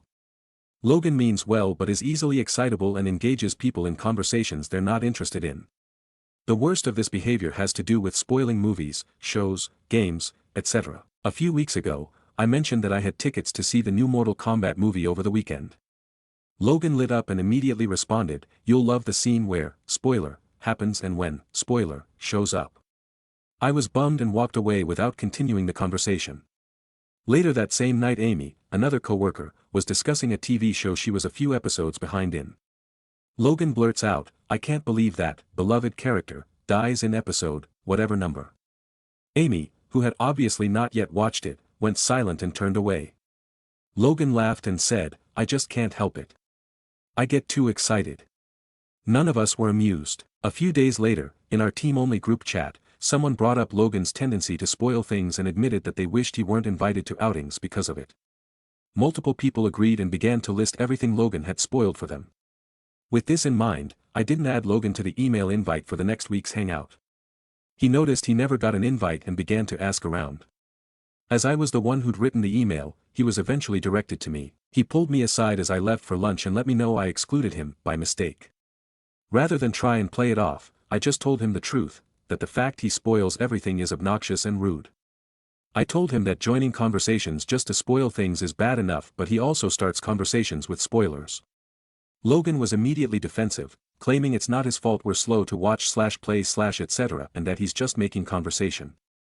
I told that if he swore he'd be more conscious about this habit, that he could join us that Friday. He came and, lo and behold, spoiled the plot of a movie I wanted to see in theaters. Out of frustration, I called him a dick and told him that this is exactly why no one socializes with him. He left soon after and, even though I said what everyone was thinking, I felt like an asshole. Edit 1, a few weeks ago, we had lunch catered and all joined in the break room. A coworker had brought a book to read during lunch and Logan saw the cover, pulled up the Wikipedia, and read the entire synopsis aloud, including the big twist ending. I asked him why he would do that and he responded, "Why not?" Edit 2, the book was Gone Girl by Gillian Flynn. Relevant comments. Commenter 1. NTA He absolutely can control his behavior. He chooses not to. He is deriving pleasure from spoiling things for everyone else. He can learn to control himself or he can be excluded. The choices really do seem simple. Commenter 2. Agreed. This isn't accidental behavior. It's intentional behavior that he has been asked to stop. So he is choosing to spoil and also choosing to do something that he knows is upsetting to others. Especially the situation mentioned in the edit. It wasn't his excuse of a, "I'm too excited not to share," situation because he had to Google the book to ruin it. I wouldn't want to spend any time with someone like that either. Commenter 3. It can't be an accident, because he has said that it's also that they are too slow with catching up. Makes me curious what the timeline is, doesn't sound like he follows the rules of 2 months for a game, 2 weeks for a movie and 2 days for a TV show when spoilers are a no because people need to catch up. Reply. He has no rules for time. He spoiled The Handmaid's Tale for Amy less than a full day after Hulu dropped multiple episodes. He told me about Mortal Kombat on a Friday, after having just seen it during a midnight premiere on Thursday. Commenter 4. NTA, this guy is Trevor from The Good Place. He knows exactly what he's doing. Reply. Speaking of The Good Place, he spoiled that too. He told us about the point system, that it was messed up, and how the main characters ultimately fixed it. This spoiler was prompted because someone named Doug visited the office. Commenter 5. Esh. Logan sucks for spoiling shit, sure. But you and your coworkers suck for handling it in an extremely passive-aggressive way. Instead of calling out his behavior, both you and Amy stayed silent and walked away. Then gossiped behind his back with the rest of the office to make a secret list. Then uninvited him from hangouts. Then finally snapping at him, calling him a dick, and telling him nobody likes him, simply going, "Why did you say that? I was really looking forward to seeing Mortal Kombat and you just ruined that scene for me. I'm bummed," would have been way more effective getting the point across than all the little secret plotting behind his back. Reply. We've explained to him before that spoilers aren't cool and that we don't appreciate them. The reason we started turning away and ending conversations abruptly is because, if you don't, he'll just keep talking. For example, he spoiled Tenet as a conversation opener and proceeded to loudly explain the science of the movie for the next 10 minutes despite being asked to stop. Maybe Logan is autistic. I appreciate your response. I agree that Logan may be autistic and that, if so, we ought to be more patient with this. However, we've told him many times before that we don't appreciate spoilers, that we don't want to talk movies, shows, games with him, and that we will be upset by having plots ruined. Do you think it would be advantageous to further explain why we get upset about spoilers? How long has Logan been doing this? For the sake of brevity, I didn't put much in the post, but Logan has been doing this for years. Back in 2019, he came into work and greeted me by spoiling the ending of Game of Thrones. "Hey weed rant, can you believe that Jon killed Dany? Crazy, right? Update, Aita for disinviting a coworker for perpetually spoiling things. Your responses had me curious, so I tested something out. Last night our office went out for drinks again and Logan showed up. At one point, when I knew he was listening, I mentioned a movie I really wanted to see. I gave the title and named some actors that were in it and left it at that. Logan didn't say anything immediately but pulled out his phone a few minutes later. The rest of the night went smoothly until I was about to head home. Logan flagged me down and asked me to repeat the movie title I'd mentioned. I repeated the title I'd given earlier and Logan got upset. He told me that movie didn't exist. He's right, I made it up. He called me annoying and a killjoy and said spoilers shouldn't matter if you're just going to watch something anyway. He told me to get over the fact that he likes sharing major plot points and claimed I ruined his night. And so, as many of you concluded, Logan is just a jerk who enjoys spoiling things. Part of me hopes he spent his entire evening searching for a movie that doesn't exist, part of me feels bad that he feels that's something he needs to do for whatever reason. Pulling a prank on him might make me kind of an asshole too, but, to be honest, I think it was worth it. Stories number 8. Aita for kicking my mom out of my graduation dinner after she brought her husband instead of my dad. I, 22F, graduated from college last weekend. My parents divorced when I was 15, and while they're civil, they're not friendly. My mom remarried a year after the divorce to the guy she cheated on my dad with, so it's still a sore subject in our family. I told both parents about my dinner reservation after graduation and made it clear, I wanted both of my parents there, just them. No step-parents. I even said, it's one night for the two people who raised me. My dad understood immediately. My mom nodded, but didn't say much. Graduation day comes. I walk out of the ceremony and see my dad, and my mom with her husband, the affair guy. I immediately pulled her aside and reminded her of what I asked. She just said, it's my husband. I'm not excluding him from a family event. I told her if she couldn't respect my one request, she couldn't come to dinner. She tried to guilt me. Said he drove her, said they already booked a hotel, but I stood firm. She left crying. My dad was quiet the whole time, and dinner ended up awkward and tense. Now my mom is telling family I humiliated her on my day. Some people think I overreacted and that I should have just dealt with it for one night. Aita for kicking my mom out for bringing her husband. Stories number 9. Aita for threatening my father to kick him out with his family. I'm 25M, not from the US, not looking to get into legalities, I know where I stand on that. Some context. My father married his now wife when I was 15. She was really pushy with me because the relationship with her own daughter was almost non-existent. My father did nothing and I ended up moving with my grandpa, father's father, a few months later. Grandpa passed away suddenly when I was 17 and I inherited all his properties. Instead of moving back with them, they moved with me to Grandpa's house. I left when I was 18 to go to college and I go back home a few times a year. I let them stay there, rent-free, as long as they don't touch my room and Grandpa's office. The house has 4 rooms. Now, I got a call from him telling me that I need clean my room because they plan to turn it into a nursery room.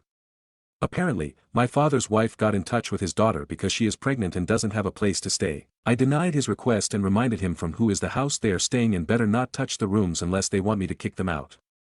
I told them there is an empty room, she can stay there, but he claims it's too small for both of them.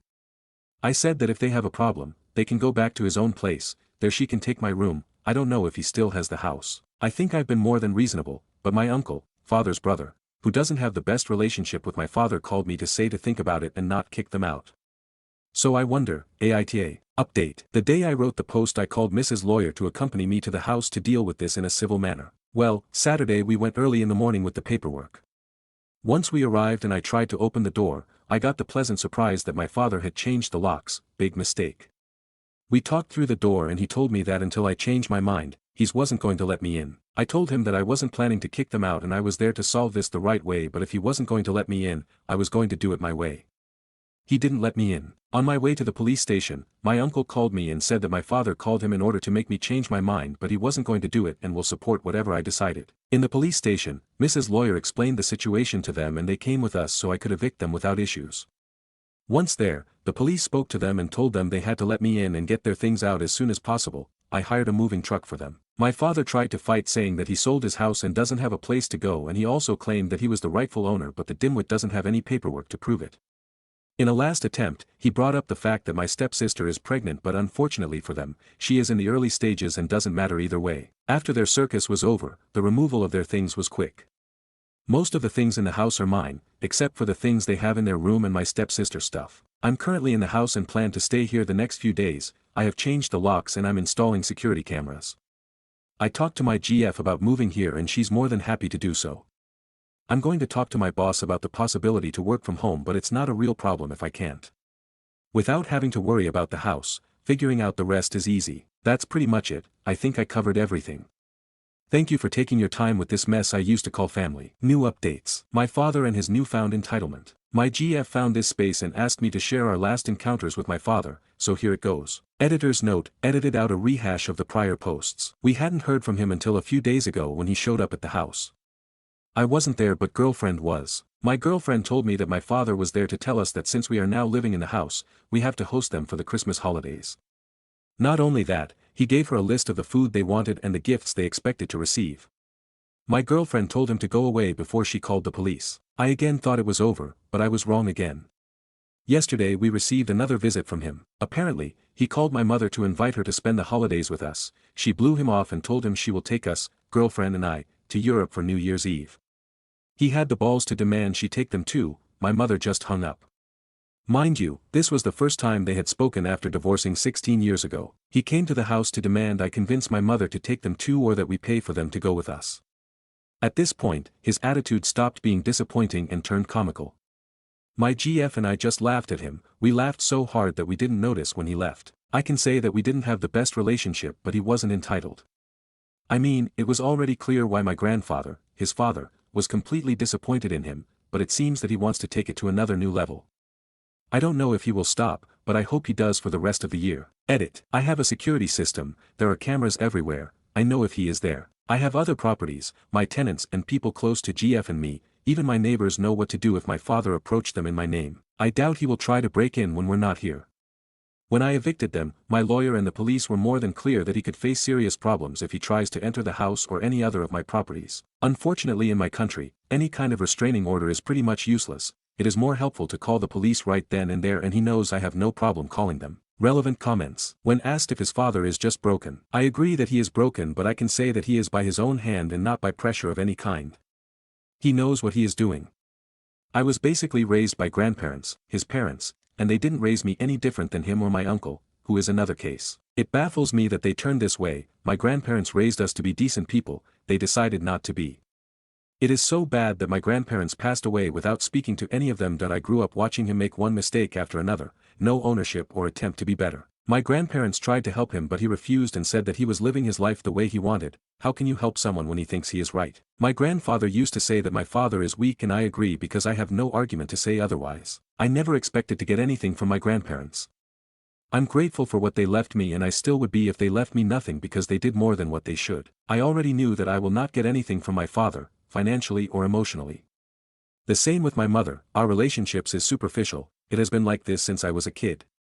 But I won't worry if she ever stops and leaves me nothing, it is her right. The same with my father. In the end, I take what I'm given, and I can agree with you that I'm also entitled. A little family mess and my father strikes again, but now he got more than he asked for. Some have messaged me for an update, so this post can be considered one. Update. After the last incident with my father, everything was quiet and my GF and I left to Europe.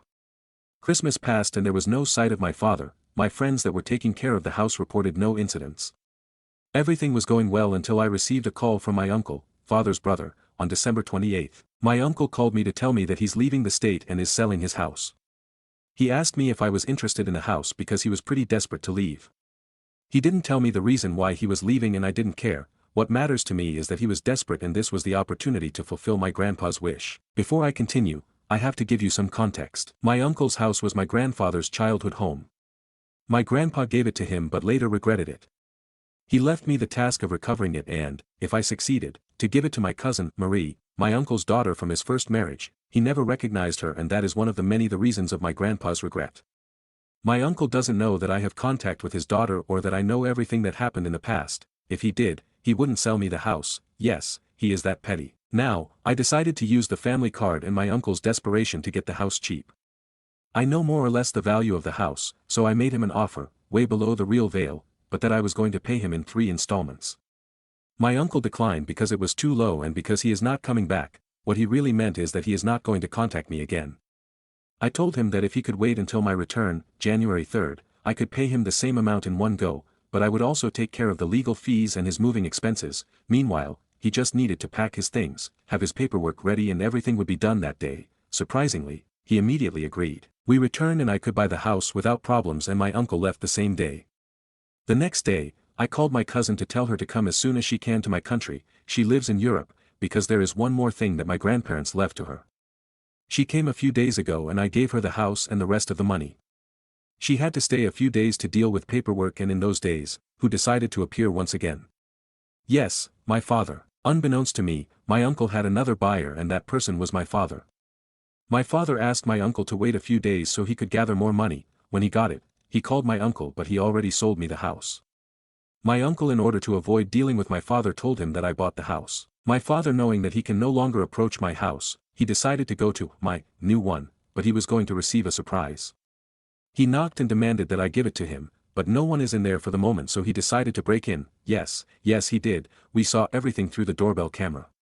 My cousin doesn't speak our language, so I was the one who called the police in her name. Thanks to the area where the house is and the fact that my cousin is a foreigner, the police took action faster than the previous times. It is a pity that I don't have a photo of my father's face when he discovered that the house wasn't mine. It was glorious. My cousin, with my lawyer's help, and mine, pressed charges, and combined with my father's previous actions, he will spend a few months in jail. Thanks to a few people I was able to find out why my uncle was desperate to leave. He pissed off his wife's family, like really bad. I sent him a text telling him that if he likes to ratting me out to my father, I can do the same with his wife's family, so he better no come back unless he wants to play stupid games. He blocked me after that, lol. He already told me he wasn't coming back, but I better make sure he doesn't. In the end, if my cousin decides to keep the house, this will benefit her since she doesn't want to cross paths with my uncle. So yeah, the year started off with a bang. I pretty much got rid of my so-called family for what I think is forever and can finally start building one with my GF without the worry of unwanted people showing up. Relevant comments. Commenter 1. What did the uncle do to upset the wife's family? Reply. He got drunk on Christmas and ended up fighting with his brother-in-law and his nephew, BIL's son, and if that wasn't enough, he also punched his stepdaughter who was trying to calm him down.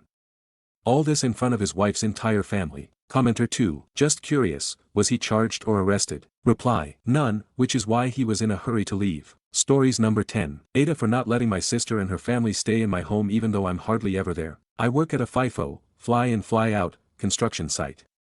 I get paid very well and I enjoy my work. But the best part, besides the pay, is that I work 42 days in a row, then I get 21 days off. Like I said, I get paid well for what I do, so I tend to do whatever the hell I want. I bought a truck 10 years ago. It has 32,000 miles on it. I'm never home to drive it.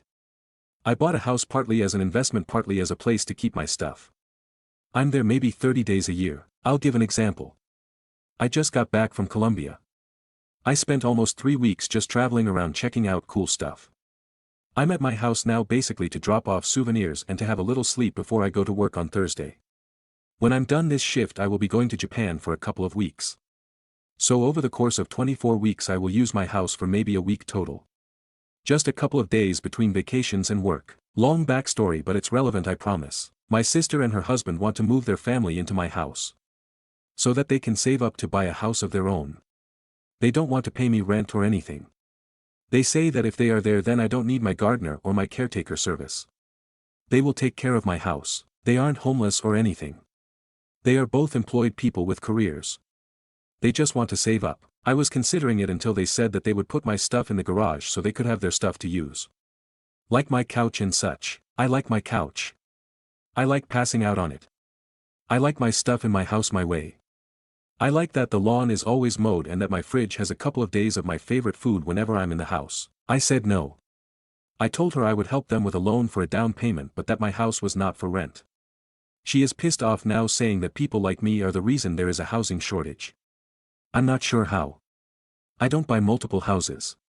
I'm not a landlord. I just have one house that I like to have as a home base. So am I the asshole? Stories number 11. Mysael asks a lot of stupid, annoying questions every time she is told no. So I decided to answer her honestly.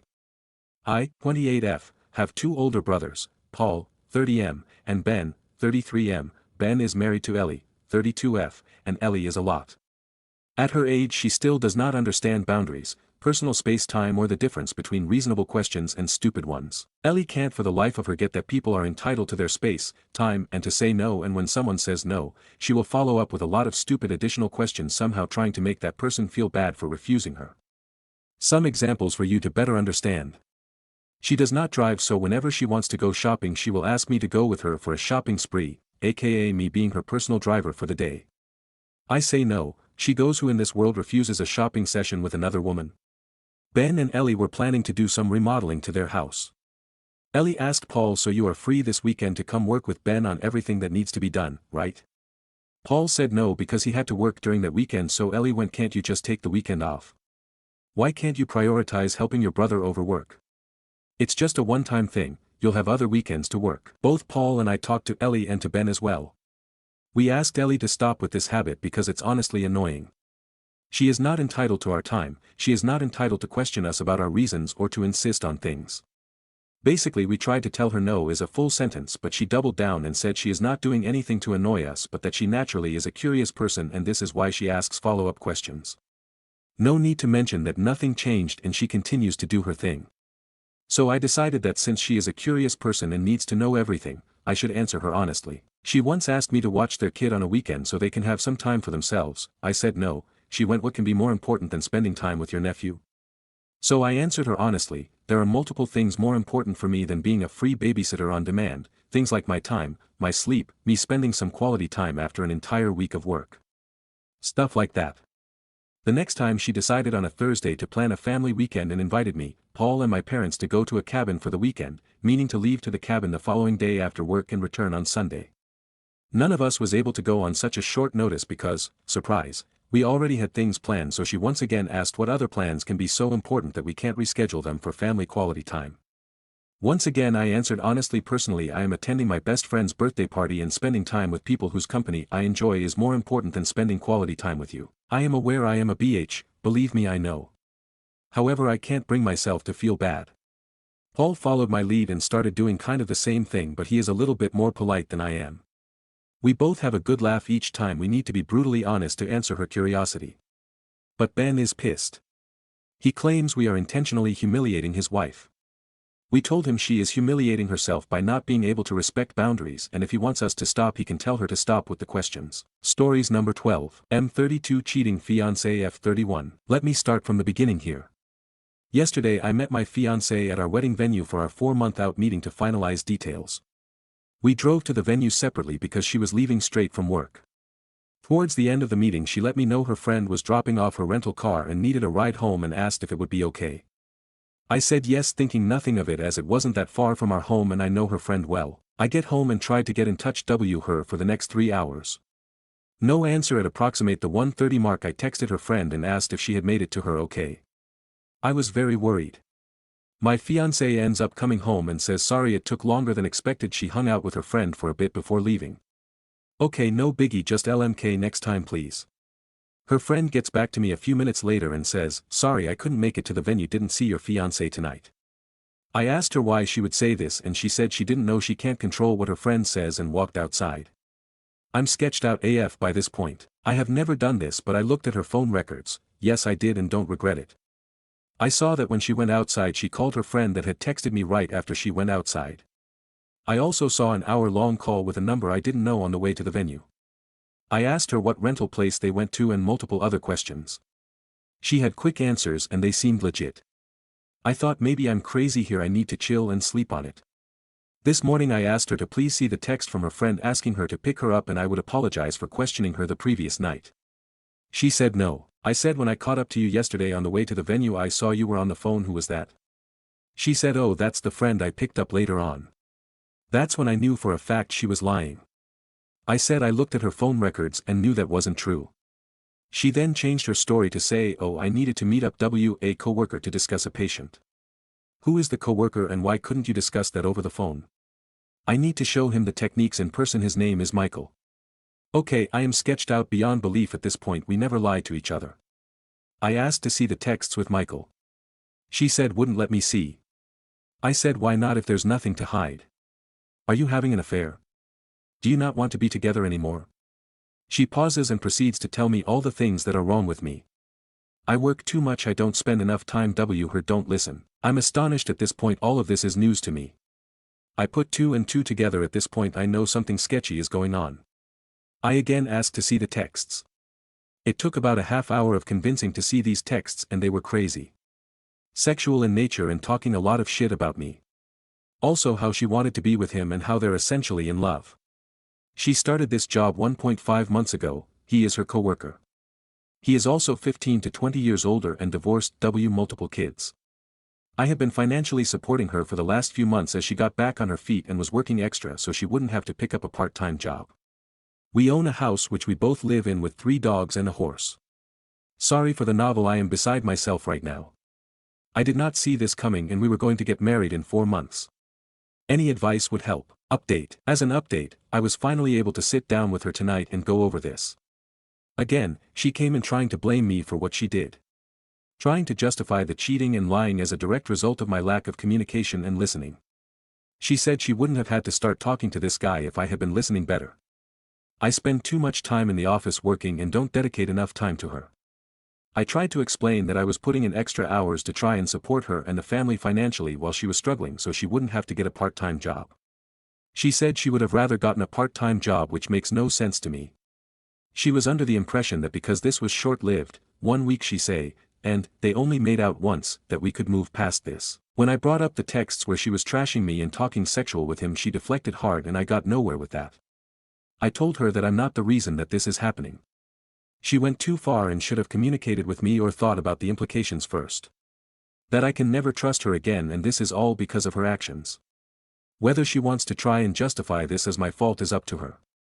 At the end of this part it got a bit calmer. I said, listen, we just really need to figure out the house we own jointly and the 3 dogs. We came to the conclusion that either I stay and buy her out or we sell and get new places. The dogs, one of us will get one, the other 2 TBD. So that's where this left off tonight, and we'll continue to keep you all posted on progress. Curious what you all would do about the house. Financially I can support it alone, but it is nearly 3,000 square feet and 5 acres of land which was bought solely to have her horse. She is taking the horse when she leaves and boarding it at a barn. Update 2, Day 3, I was able to sit and have a 3-hour conversation with her tonight. We talked about our relationship and what led to what occurred. It started with her telling me what I did wrong in our relationship: lack of communication, spending too much time working and on my phone. I don't disagree with any of these things. My mindset behind working so much was support of the family. I run an e-commerce business on the side and am a one-man customer service center, and deals happen 24 hours a day. I am never not on the clock. I could have certainly been better about setting my phone aside and responding to people the next day. The lack of communication was on both ends, and a prime example of this is the fact that I was unaware she was unhappy with any of this. It was never communicated to me. She said she felt I would have gotten upset if she told me, but never gave me the chance to work on it. I am not a perfect person by any means, and many times I do or say things that are misinterpreted by her as rude. An example of this is a week or 2 ago I was trying to help her with a budget with her financial problems to try to set up a plan to get her on track. To note, I work in the financial industry and do this for clients all the time. She had mentioned that she owed me maybe $1,000 and she would get that back to me next paycheck. I said something like, I think it's a little bit more than that, let's go through the transfers I have made to our joint account. It ended up being over $5,000. My purpose for doing this was not to make her feel bad but to realize how much I have been contributing. She took this as me trying to humiliate her. Was just trying to help, and maybe my timing was off. She told me I have been too focused on money lately, but I was only trying to make sure we were going to be okay. We still had quite a bit to pay for the wedding and my budgeting mentality was on overload, trying to make sure we had enough. The fact that she keeps trying to justify what she did by attributing that as a direct correlation to my flaws really bothers me. She keeps telling me that she is surprised I would throw away 7 years of a relationship away like this. I keep having to remind her that I didn't throw it away, she did with her actions. She told me that I told too many people too quickly and we could have resolved all of this between us. She also said that she wouldn't have had to talk to someone else if I was a better listener and communicator. I have finally determined the extent of the affair, which I actually believe based on the texts that I read. They began talking 1 to 2 weeks before via text. I don't know if they had met up before outside of work, but this time around he had asked her to the park to play basketball and talk. She met up with him and they ended up making out. I truly believe it didn't go further than this yet. But it would have in the near future, I am sure. She says he is not her boyfriend. She also took off tonight and I have no idea where she is at, assuming with him or a girlfriend. It is an awkward living situation, but I am hoping this resolves in the near term. I do think she wants me to get back with her and try to repair that. I think that the main issue was a lack of communication that manifested for a long time. We got into a routine, lived our boring simple life, and meanwhile this problem was never discussed and grew over time. She acted out instead of talking to me and also lied to my face, talked a lot of shit about me behind my back. She can be very sneaky and I don't think I can fully trust her again. Obviously this would be the easiest thing to do, but I don't think I would ever be truly happy. Understanding the root cause has helped me feel better. If nothing else, it will allow me to address my personality flaws, communication issues, and see things from another perspective. I started hitting the gym today and will keep a routine going. I also plan on picking back up on studying for my CFP designation. I took the week off of work to focus on my mental health. Today I called the wedding venue and officially cancelled the date. We were able to get some money back but lost a bit unless the date can be resold to another couple, unlikely. I also spoke with her parents again to keep them apprised. They live far away and I am sure are worried sick. I continue to let them know everything is fine and calm and they don't need to worry about their daughter. I did some research and with interest rates where they are today I will not be able to find a comparable house for the mortgage I pay for this, can barely find an apartment for less nowadays. I think my best option is to try and buy out her share and have her find an apartment. She seems agreeable at this time. We will have an appraiser out to assess value and see what half of the equity would be and if that is doable for me. My questions to you all are, does this change your mind at all about the situation? Am I handling this properly? If not, what should I be doing different? Update 3. It's been nearly a month since this whole situation went down and I owe you all an update. Has been a very busy, emotional and eventful month. So I am not going to lie, the few days after this happened to me I was a pathetic mess groveling to get back with this cheating POS. It's embarrassing to admit, but it happened, and it was all part of the process of moving on. While in this vulnerable state I tried everything I could to do things right, make things better, but nothing worked. I was actually told that she had to make a decision, me or him, and she did the right thing choosing him. I think that's when I woke up and realized I had let my self-worth go down the drain and I needed to take a step back and really focus on me and what was best for me. It is hard after 7 years of doing everything for someone else, to focus on your own needs, but that's exactly what I have been doing since. I moved our joint savings accounts to my individual checking account. I did the math of what was owed to me and transferred half of the balance back to the joint account for her to take. I have been working out every day since this happened. It makes me feel good to not only improve how I look, but helps me continue to think clearly. I've gone suit shopping, for a massage, out with friends and family. Not only was this relationship isolating of my friends and family, which should have been a huge red flag, but I never did anything for myself. Buying clothes is just not something I would do. I was always worried about providing for my sig other and animals.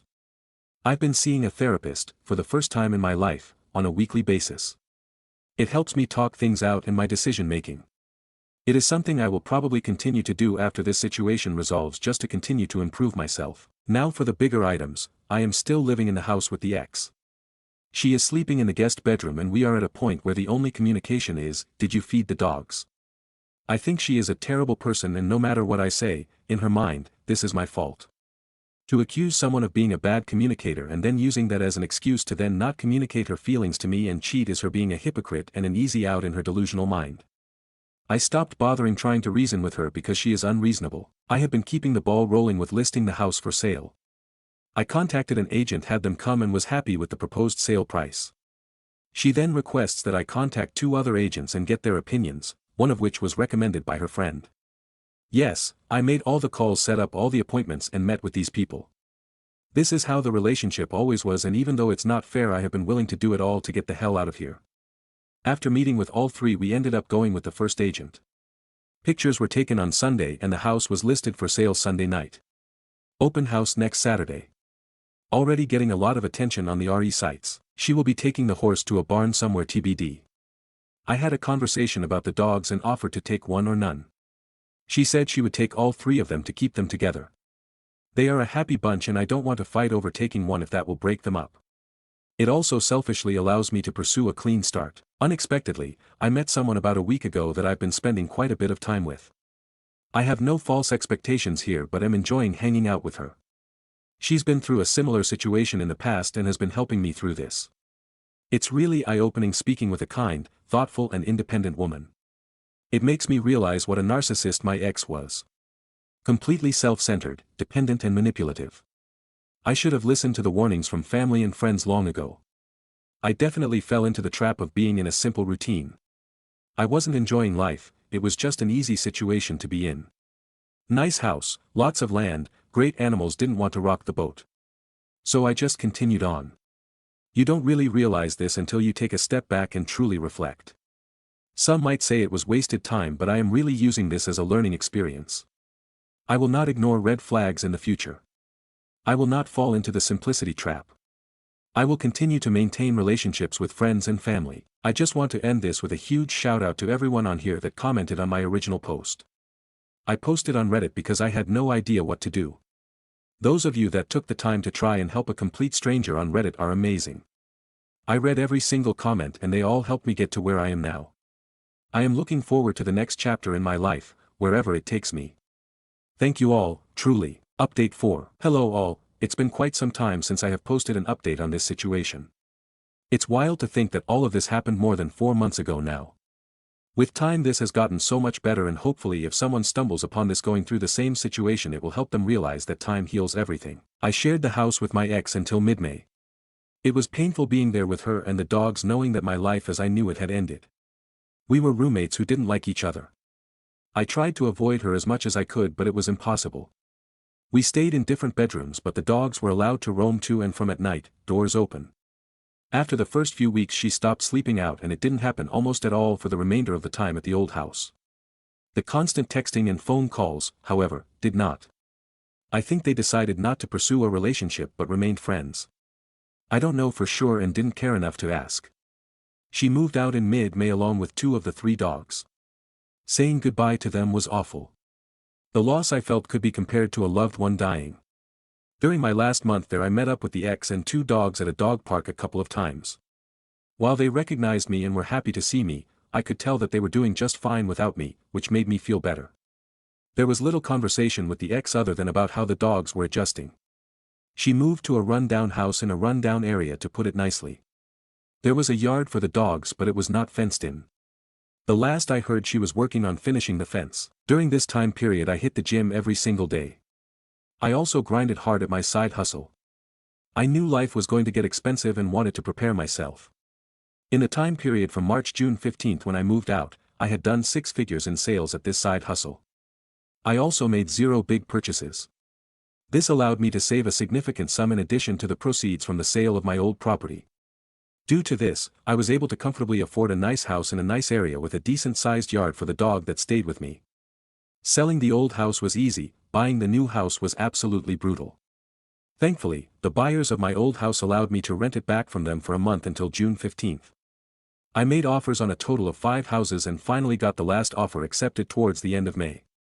It is really nice being out of the old place. The memories associated with that house haunted me every day. Especially after my ex left with the other 2 dogs, it was just very empty. Moving was a pain, but friends and family came in clutch to help with it all. I have now been here a little over a month and it is feeling more like home daily. I am still seeing the same woman, who is now my official girlfriend. I live a bit closer to her now, which is nice. She treats me really well and I am very lucky to have her in my life. She helped me get through this situation and has been very cognizant and accommodating relating to my need for space and my emotional ups and downs. I've never been with someone who communicates so well, and it is making me a better communicator myself. My emotional intelligence has also grown significantly. Overall, life is good. While this was one of the hardest things I've had to go through, I feel blessed that it happened. I was going to marry a completely self-centered, ungrateful POS. I was so comfortable with my daily routine and didn't want to disrupt my animals' lives or lose my house, so I was willing to put up with being miserable. I will continue working on myself and learning more about my own wants and needs. I will also continue to provide my dog with the best life possible. I do think about my ex regularly, lots of flashbacks of good and bad memories. My new therapist has been extremely helpful, helping me realize that I probably won't ever get the apology from her that I want. She's just too proud to admit what she did was wrong. Communication with my ex has been very limited. I don't plan on seeing her or the other 2 dogs again. I've accepted that is what is best for everyone. If I missed anything you have questions about, please feel free to post a comment and I'll be happy to answer. This situation is over at this point and I won't be making any more posts on the subject. Thanks for following the saga and for all the support through the process. Stories number 13. Dad asks for advice on how to give his young daughter heartbreaking news. I'm not looking for sympathy, but for insight on how I can tell my daughter I'm going to die. Posted this in a different sub and they said to try here. I was diagnosed with a disease that's given me an expiration date. While the doctors haven't been able to give me any actual timeline, their best guess is 2 years max. I've come to terms with this. I've always known living forever wasn't possible, and to be honest, another younger me would have welcomed it with open arms. But all that changed when my daughter came into the world. I'll save the dad rant because every father is supposed to know their daughter is one of the most important things for them to ever have in their lives and vice versa. IMO. I love this girl with everything I am, and the last thing I ever want to do is hurt her, and every time I try to say anything to her or my ex. That's what I feel like I'm doing. Ex knows something's up but isn't pushing it because she knows that pushing makes me push back harder. Money won't be an issue after I'm gone for various reasons I don't feel comfortable with sharing online, so I'll know they'll never go without. But how do I tell her? How can I tell my little girl daddy's going away? How the hell am I going to break her heart like that? I don't really know what to expect posting this.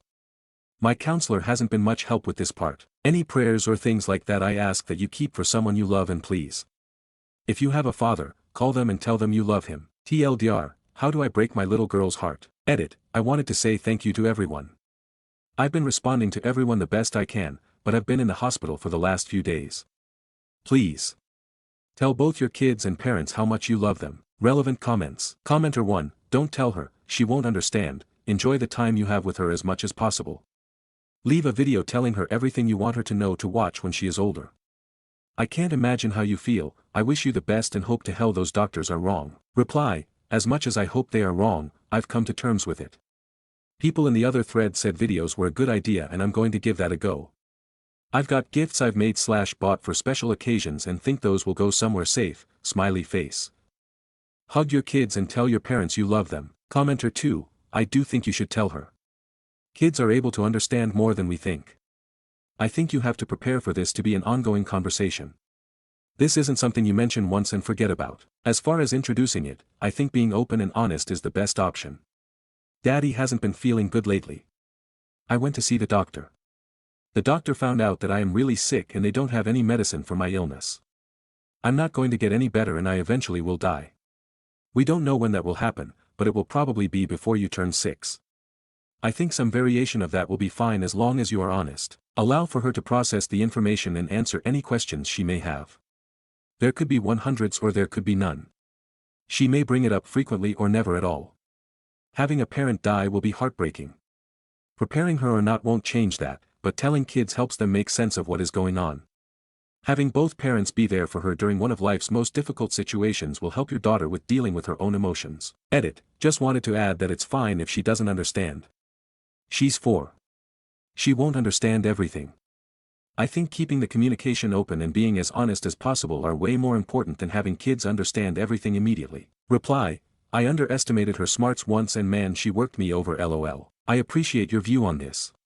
It takes her being a person into account and people don't do that very often with you get kids. Thank you, I have to talk to her mom first and get her input.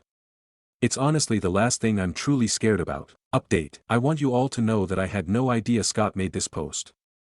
He loved our daughter and being a dad since it came easy to him. He died in his sleep and I got this email with the account and the request to post this saying he couldn't himself. Thank you all for your kind words. The first 3 months were amazing. I spent every moment with her, she's learning so much so fast. We played, took pictures and made stupid little home movies. We painted and colored for almost a week straight. I spent it with her making memories so she'll remember as I was. I emailed the address I made for her several times a day. Just stories of me when I was a stupid kid, fatherly advice, pictures of us, stuff like that. I recorded myself reading the Harry Potter books. I bought 16 years worth of Christmas birthday cards and presents. They're all at my bank and will be released for her when it's the time. I bought 3 bottles of wine that were bottled on her birthday. 1 for her graduation, 1 for her wedding, and 1 for when she has her first child. I'd like to thank all that commented or PM'd me. You're all loved and I hope that you can read the words if a dead man and grant me one last request. Never waste an opportunity to tell someone you love them. Goodbye internet. Goodbye monkey, I'll always love you. Making an edit. I logged in this morning and am moved by your kind words.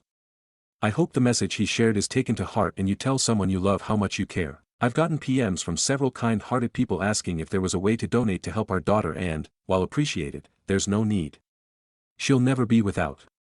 Please, if you want to do something kind then donate your time at your local shelter to help those less fortunate feel like they are loved, or to any cancer research charity so we can stop this from happening to other families. We love you all and please let your hearts be open to nothing but love. Relevant comments. OOP's ex made a response to a comment about his background. X. The weirdest part is that he grew up in foster care and group homes without anyone else.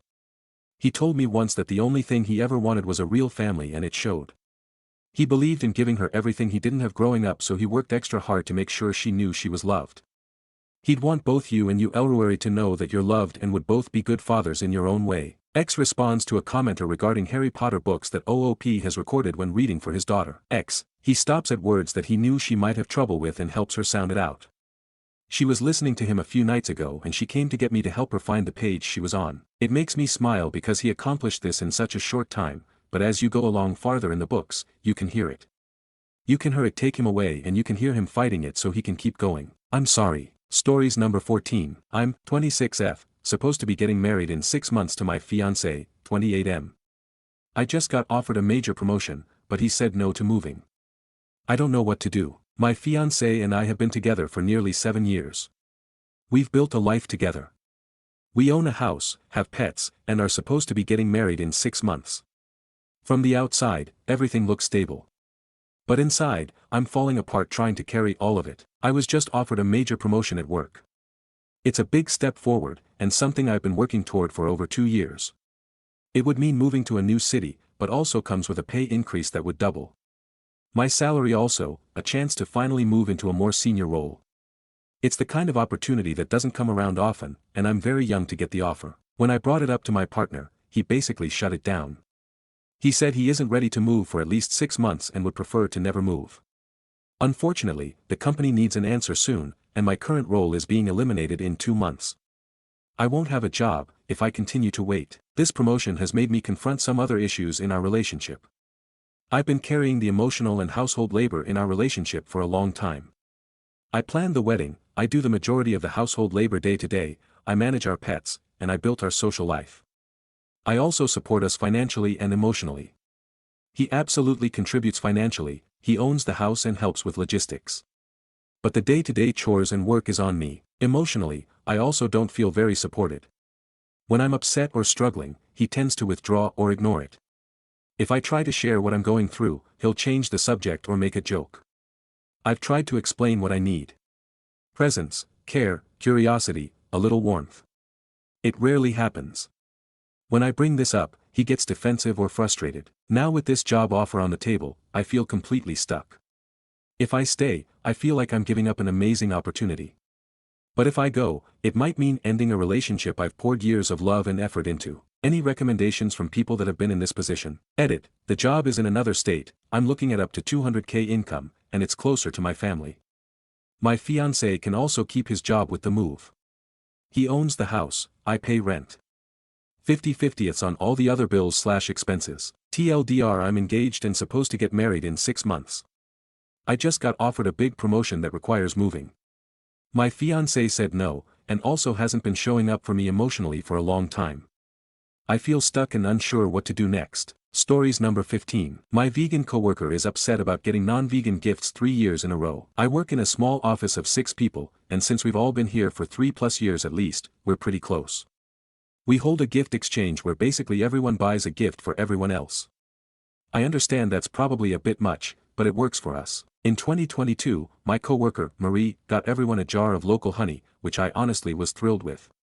Unfortunately, she didn't realize our coworker, Liz, couldn't have it, since she is vegan. We all know Liz is vegan, but Marie didn't realize vegans don't eat honey. It was a shame, but not a big deal. Liz was gracious about it. The next year, Marie got Liz a personalized collar for her dog. Unfortunately, the collar was leather.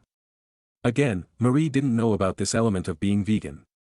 She apologized profusely and offered to buy Liz another gift, but Liz said it was fine. This past Christmas, Marie got Liz a gift set of fancy popcorn.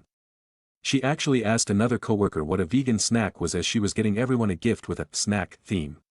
However, she got a different coworker one of those gift sets with summer sausage, cheeses, mustard, etc. This coworker is a man with very Ron Swanson-type tastes, food-wise, so he would appreciate this. The problem is these gift boxes looked very similar once wrapped, and Marie accidentally switched the labels, so Ron got the fancy popcorn and Liz got the sausage and cheese. Yikes! Liz looked genuinely shocked when she opened it, and Marie gasped and began to explain, asking Ron to open his gift to show the popcorn intended for Liz. Liz was very quiet throughout, and the coworker who had recommended the popcorn said she had indeed suggested this to Marie. The popcorn set contained 2 jars of cheese seasoning, but I really think Marie tried this year. Liz finally traded gifts with Ron and things awkwardly moved on. The problem now is Liz is being very cold to Marie, and Marie confided that our manager had a talk with her, saying Liz feels that Marie has a pattern of bullying her through these gifts. Marie was so upset because she really didn't intend any of this, it was just ignorance the first 2 times, and then this last one was a complete mistake. She knows how it looks, but she doesn't know how to fix it. In such a small office, one person openly thinking another is a bad person is very awkward for everyone. I don't know if there's anything Marie can do to mend fences with Liz, but if there is I would love to suggest it. I feel she's apologized and been backed up by the coworker who suggested popcorn and Liz is being a bit unreasonable to hold a grudge. But I'd love to hear if you think there's anything Marie can do to fix it. Update. Whenever Marie was fretting about the situation to everyone in the office, she really was very upset that Liz would think she was intentionally getting her non-vegan gifts. In sort of half-heartedly listening to her fret one day, I realized, and another coworker did at the same time, so she was the one to point it out, but Marie was clearly hearing vegetarian when anyone said vegan. She thought as long as no meat products to be consumed were involved, she was fine. My coworker actually looked up the definition of vegan and read it to Marie and she was like "Oh. You asked about Marie and Liz's relationship outside of the gift debacles, and to be honest it's complicated by the fact that Marie's husband is a local councilman who is kind of controversial. There was some gossip a while back that Liz was in his public Facebook comments calling him out for some of his positions. Marie never talks about his job or his views, quite the opposite, she has said she has no interest in any kind of politics and she has banned her husband from political talk at home. Regardless, I could see Liz maybe thinking she actually is aligned with him privately and being wary of her. After her enlightenment, Marie bought Liz a Body Shop gift card and apologized once again for her mix-ups. Marie sees herself as a bit of an office mom, so she always goes a bit over the top in terms of the gifts, both in price and in trying to personalize them. She very much didn't want to get a gift card because it was generic, but in the end she thought it was safest. Liz still isn't the warmest toward her, but they appear to be back on solid footing. We'll try to vet Marie's next Christmas gift ahead of time. Relevant comments. A commenter asking if it was intentional or not. I think you have blinders on where it comes to Marie. If I were vegan and received non-vegan gifts 3 years in a row, I would believe it was intentional. Marie didn't bother to ask Liz what being vegan entailed after the first snafu. She then gave Liz a leather dog collar.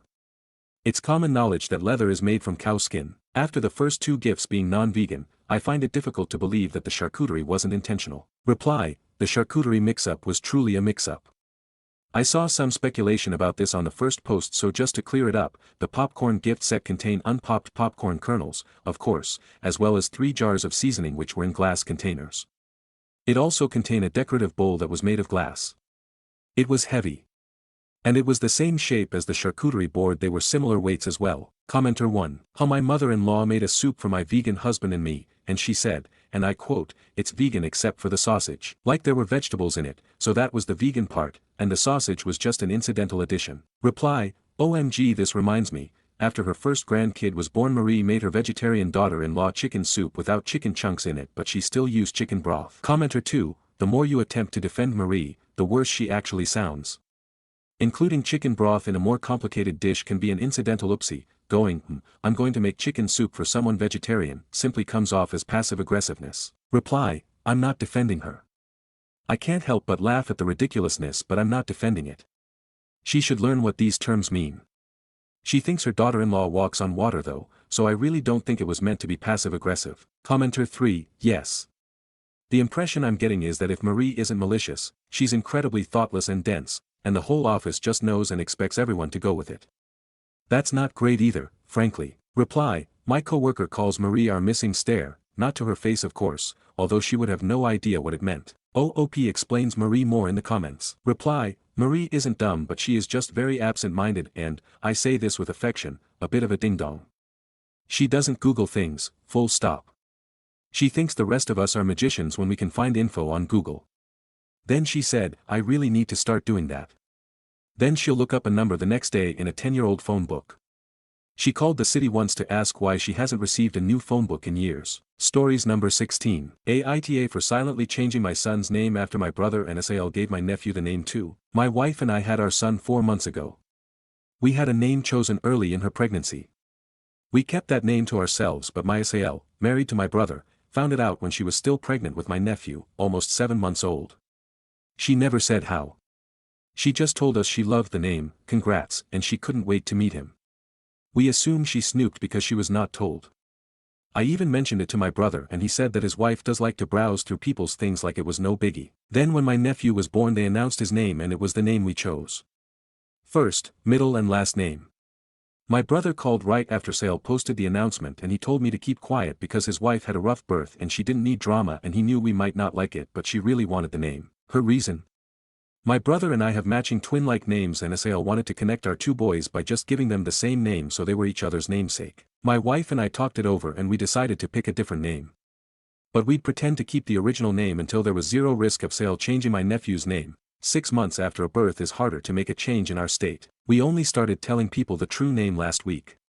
My parents and sisters said it made sense. Friends and my ILs understood why we did it. My brother told me I upset his wife by silently doing this shit and taking away her choice to match the boys. He told me it was a dick move. I told him his wife using the full name we chose was a dick move. I asked him if he considered how much tougher it would be with both boys enrolled in the same schools with the very same name. Not to mention banking, doctors, dental, all kinds of stuff. He told me plenty of people have the same name and it's not a big deal and it's harder to mix shit up now and we're just trying to gatekeep names. I think he's cray. So does my wife. She said he clearly doesn't want us IL to be mad. But AITA for what I did. Like, are we weird for thinking of this kind of stuff? Stories number 17. AITA for kicking my brother out after he insulted my wife. I, 32M, have a younger brother, 27M, who's been staying at my house for the past month. He's between apartments, and I offered our guest room to help him out. My wife Kara, 30F, and I have been happy to have him until last weekend. We were all watching TV and having a normal chat when my brother suddenly made a really nasty comment about Kara. For context, Kara recently switched careers to something that makes her much happier, and is earning less right now. My brother joked, you're basically living off my brother, right? What a gold digger. I immediately told him off. Kara looked shocked and hurt. She told him that was a rude and wrong. Instead of apologizing, my brother doubled down. He said something along the lines of, well, I call it like I see it. Maybe if you weren't so lazy and got a better job, you wouldn't have to mooch off my brother. At that point I got a little mad. I told him to get out of my house if he was going to disrespect my wife under our own roof. He scoffed and said I was overreacting to a joke. It didn't feel like a joke to either of us. Kara was quietly tearing up at this point. I was furious and told him to pack his stuff right now. We got into a shouting match. Now a few days later, my parents are upset that I kicked him out and he has nowhere to go. They admit what he said was wrong, but they think I should have been the bigger person and just talked it out the next day rather than throwing him out immediately. I personally feel I did the right thing standing up for Kara. He is an adult and should deal with this stuff himself. My brother hasn't apologized at all. He's texted me basically blaming Kara for being sensitive. That makes me even angrier. However, a part of me wonders if I moved too quickly by kicking him out on the spot. My wife, for her part, thanked me for defending her and says I did the right thing. My parents say family is family and I should let him come back and just set some rules. I don't want him back unless he genuinely apologizes, which doesn't seem likely right now. So, Reddit, AITA for kicking my brother out after he insulted my wife. My parents live in state-funded housing and aren't allowed more people. Edit, after some talking people in the comments, and someone in my DMs who showed me how to edit this post, I think I might rent him his own studio apartment in a lower-income neighborhood that I can afford. But only if Kara agrees and he genuinely apologizes to both of us. I love him and care too much about him to see him go homeless. I'm just not sure what else to do to help him. Stories number 18. Dude stole my lunch for his kid and chaos ensued. Well, this is a first for me. I went to lunch at a local place known for their fried chicken sandwiches. I had to sit outside because the place was packed, but they have plenty of covered seating and some nice fans, so even though it was 95 degrees, it was tolerable. Anyway, I sit down and already know what I want to order, so even though the table service was slow due to them being super busy, I got my order in on the waiter's first pass. However, the table behind me was already occupied by this incredibly obnoxious couple and their teenage son. I could overhear them simultaneously arguing about what to order and also complaining about the slow service.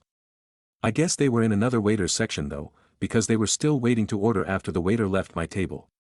They finally got someone to their table and ordered, but with complaints. Poor waiter. Less than 10 minutes later, here comes my food. Ah hell no, yelps the dad. That dude got here like 10 minutes after us and he gets his food first. At first I think he's complaining to the waiter, but no, these comments are directed at me. Hey, asshole. Why come? Yes, this is apparently idiocracy, and he literally said the word why come, you got your sandwich first. Hey.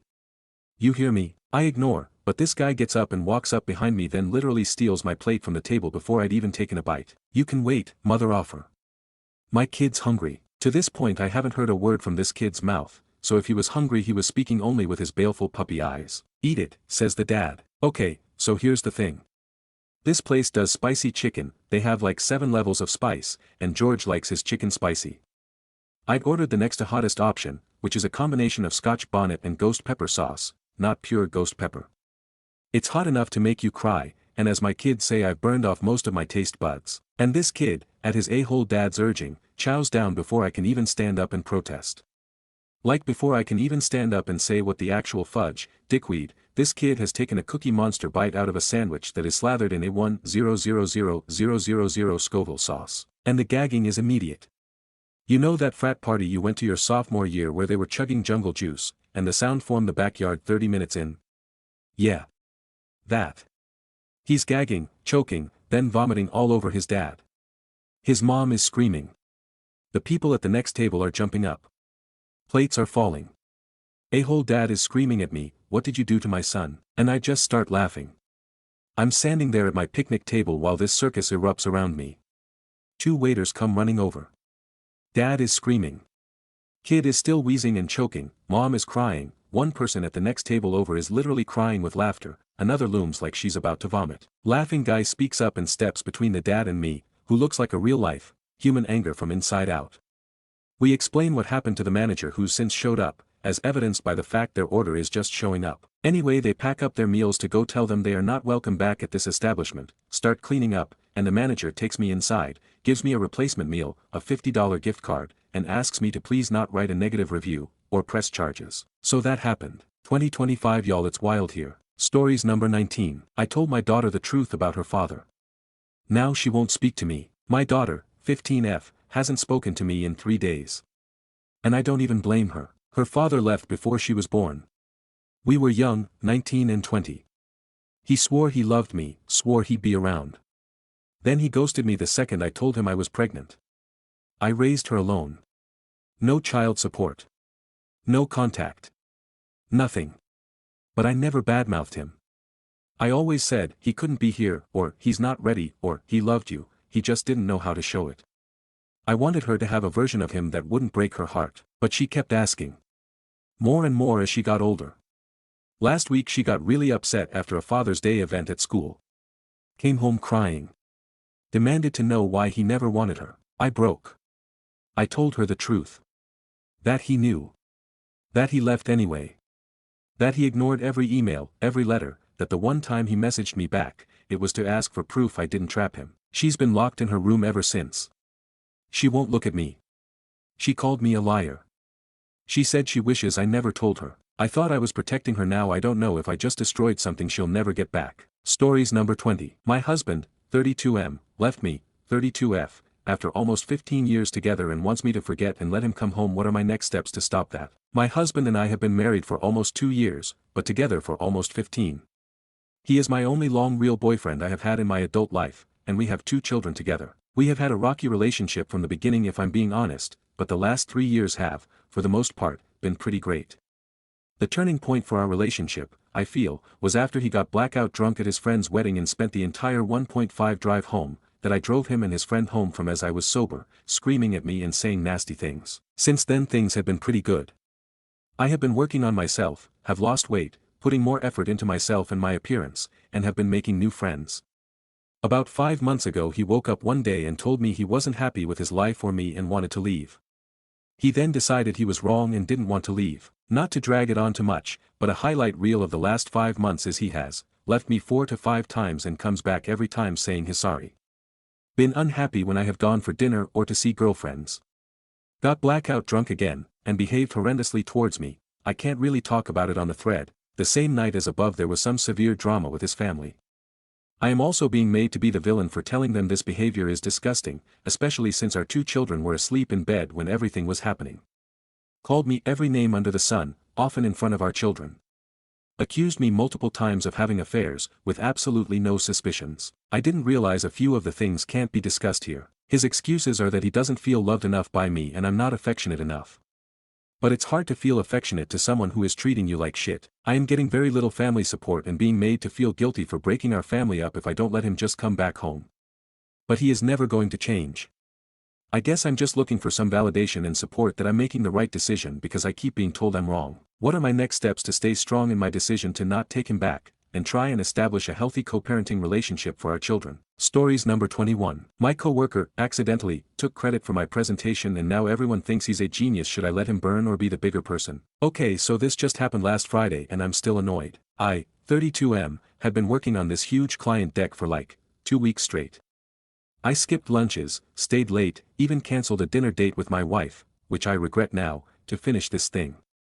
The presentation was fire, visuals on point, data solid, the whole thing was basically a masterpiece. I send it to my manager, cool, all good. Then the meeting happens, and my coworker Ryan, fake name but whatever, he knows who he is, gets called on to walk through the deck. I thought he'd just intro it since we're on the same team, but no. This man goes full TED Talk. Like he was the one who built it from scratch. And everyone ate it up. He ends the presentation with, "Glad I could pull this together so quickly." I was literally sitting in the same call like. My manager even slacked him after, "Great job today, that deck was." And this dude had the audacity to react with a fire emoji. Here's the twist though, when I confronted him after, he goes, "Oh man, I thought you didn't mind. You send it to the team folder."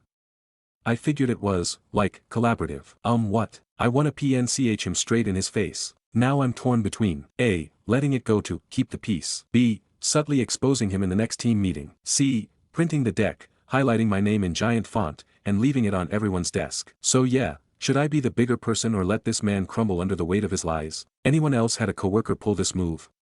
Please tell me I'm not alone in this. Stories number 22. I told my dorm mate she smells bad and she told me to get lost. So I, 23F, live in a dorm with a few other girls on the same floor and we share bathroom, shower and kitchen.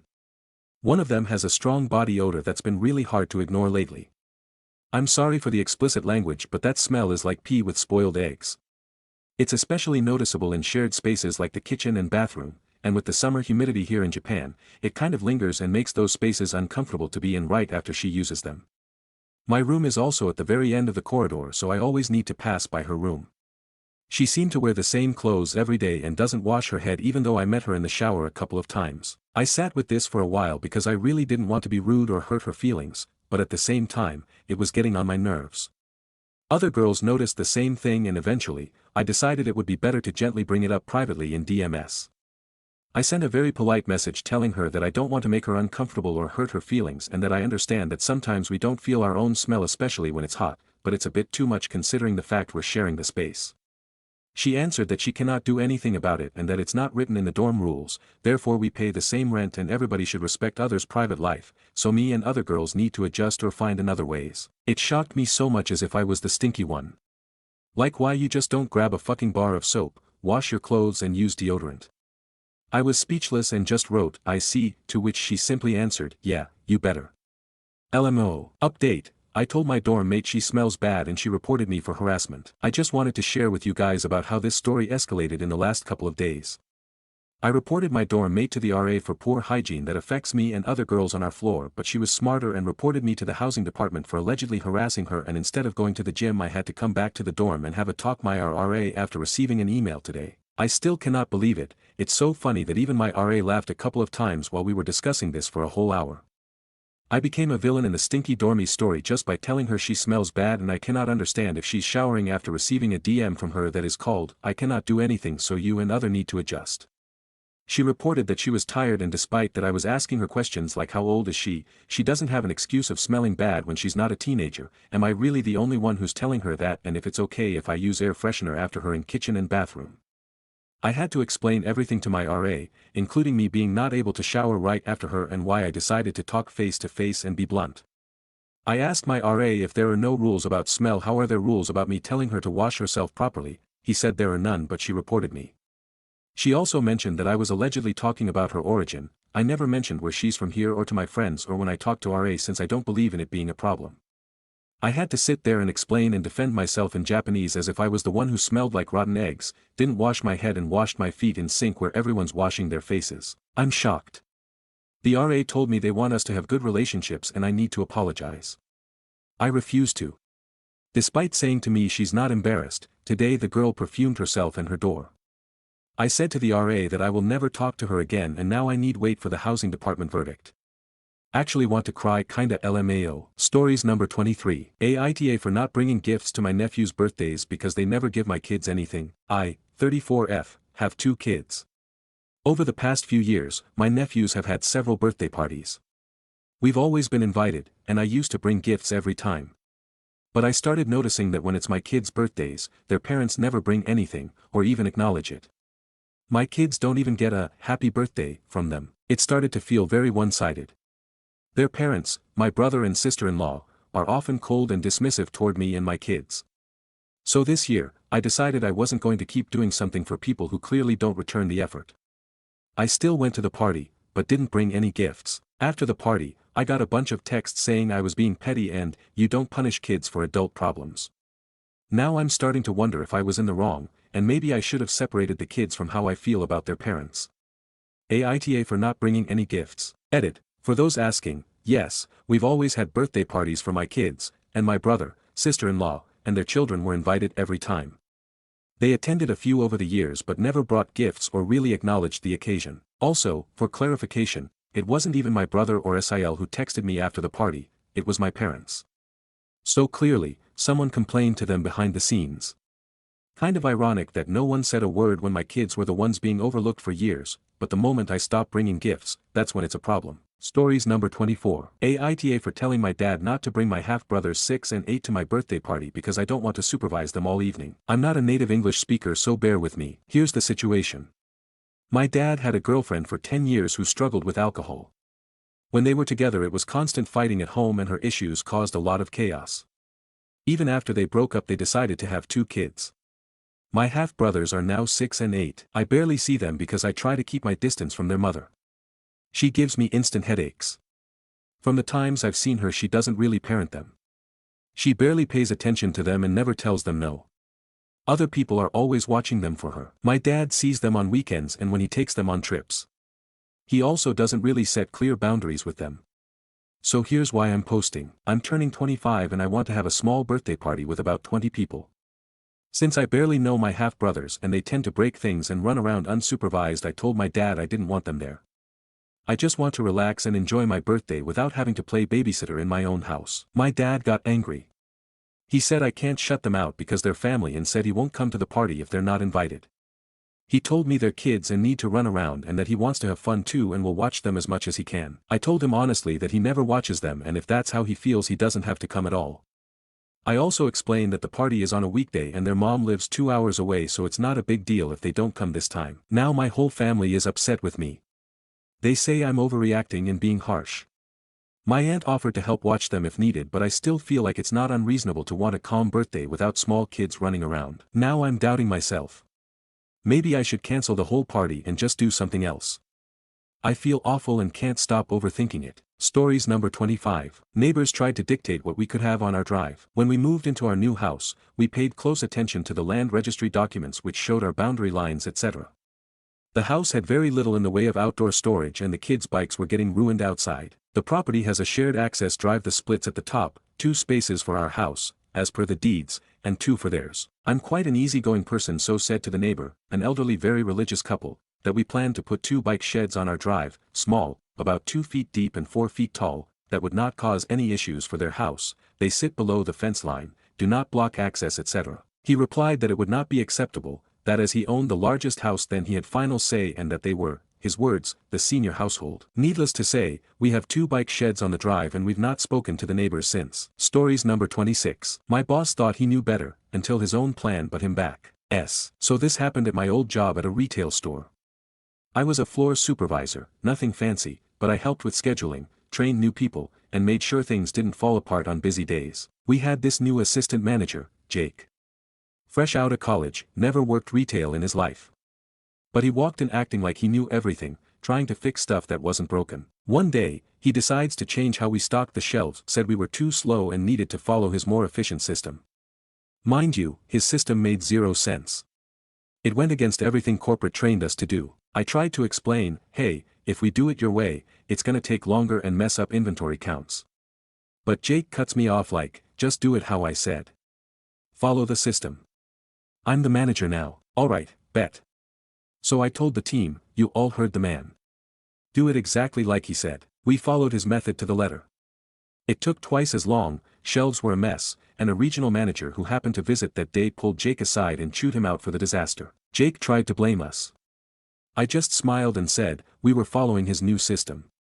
Word for word. After that, Jake suddenly became a lot more interested in hearing feedback. Stories number 27. Sorry, it's not in my job description. Several years ago I worked a sales job I hated.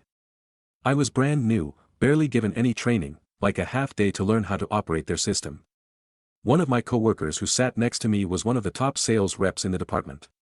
The purpose of sitting a newbie and someone like her together was so the noob learns. But, teaching junior reps is technically not in her job description. That leads me to a day I have a potential sale on the phone and I got stuck on product knowledge due to my newness.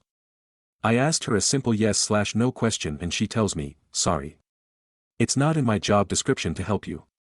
I ended up trying to find someone else for help and by the time I got the answer, the prospect already hung up. Shortly afterwards, I left that company and found my footing where I currently have been nearly the last decade.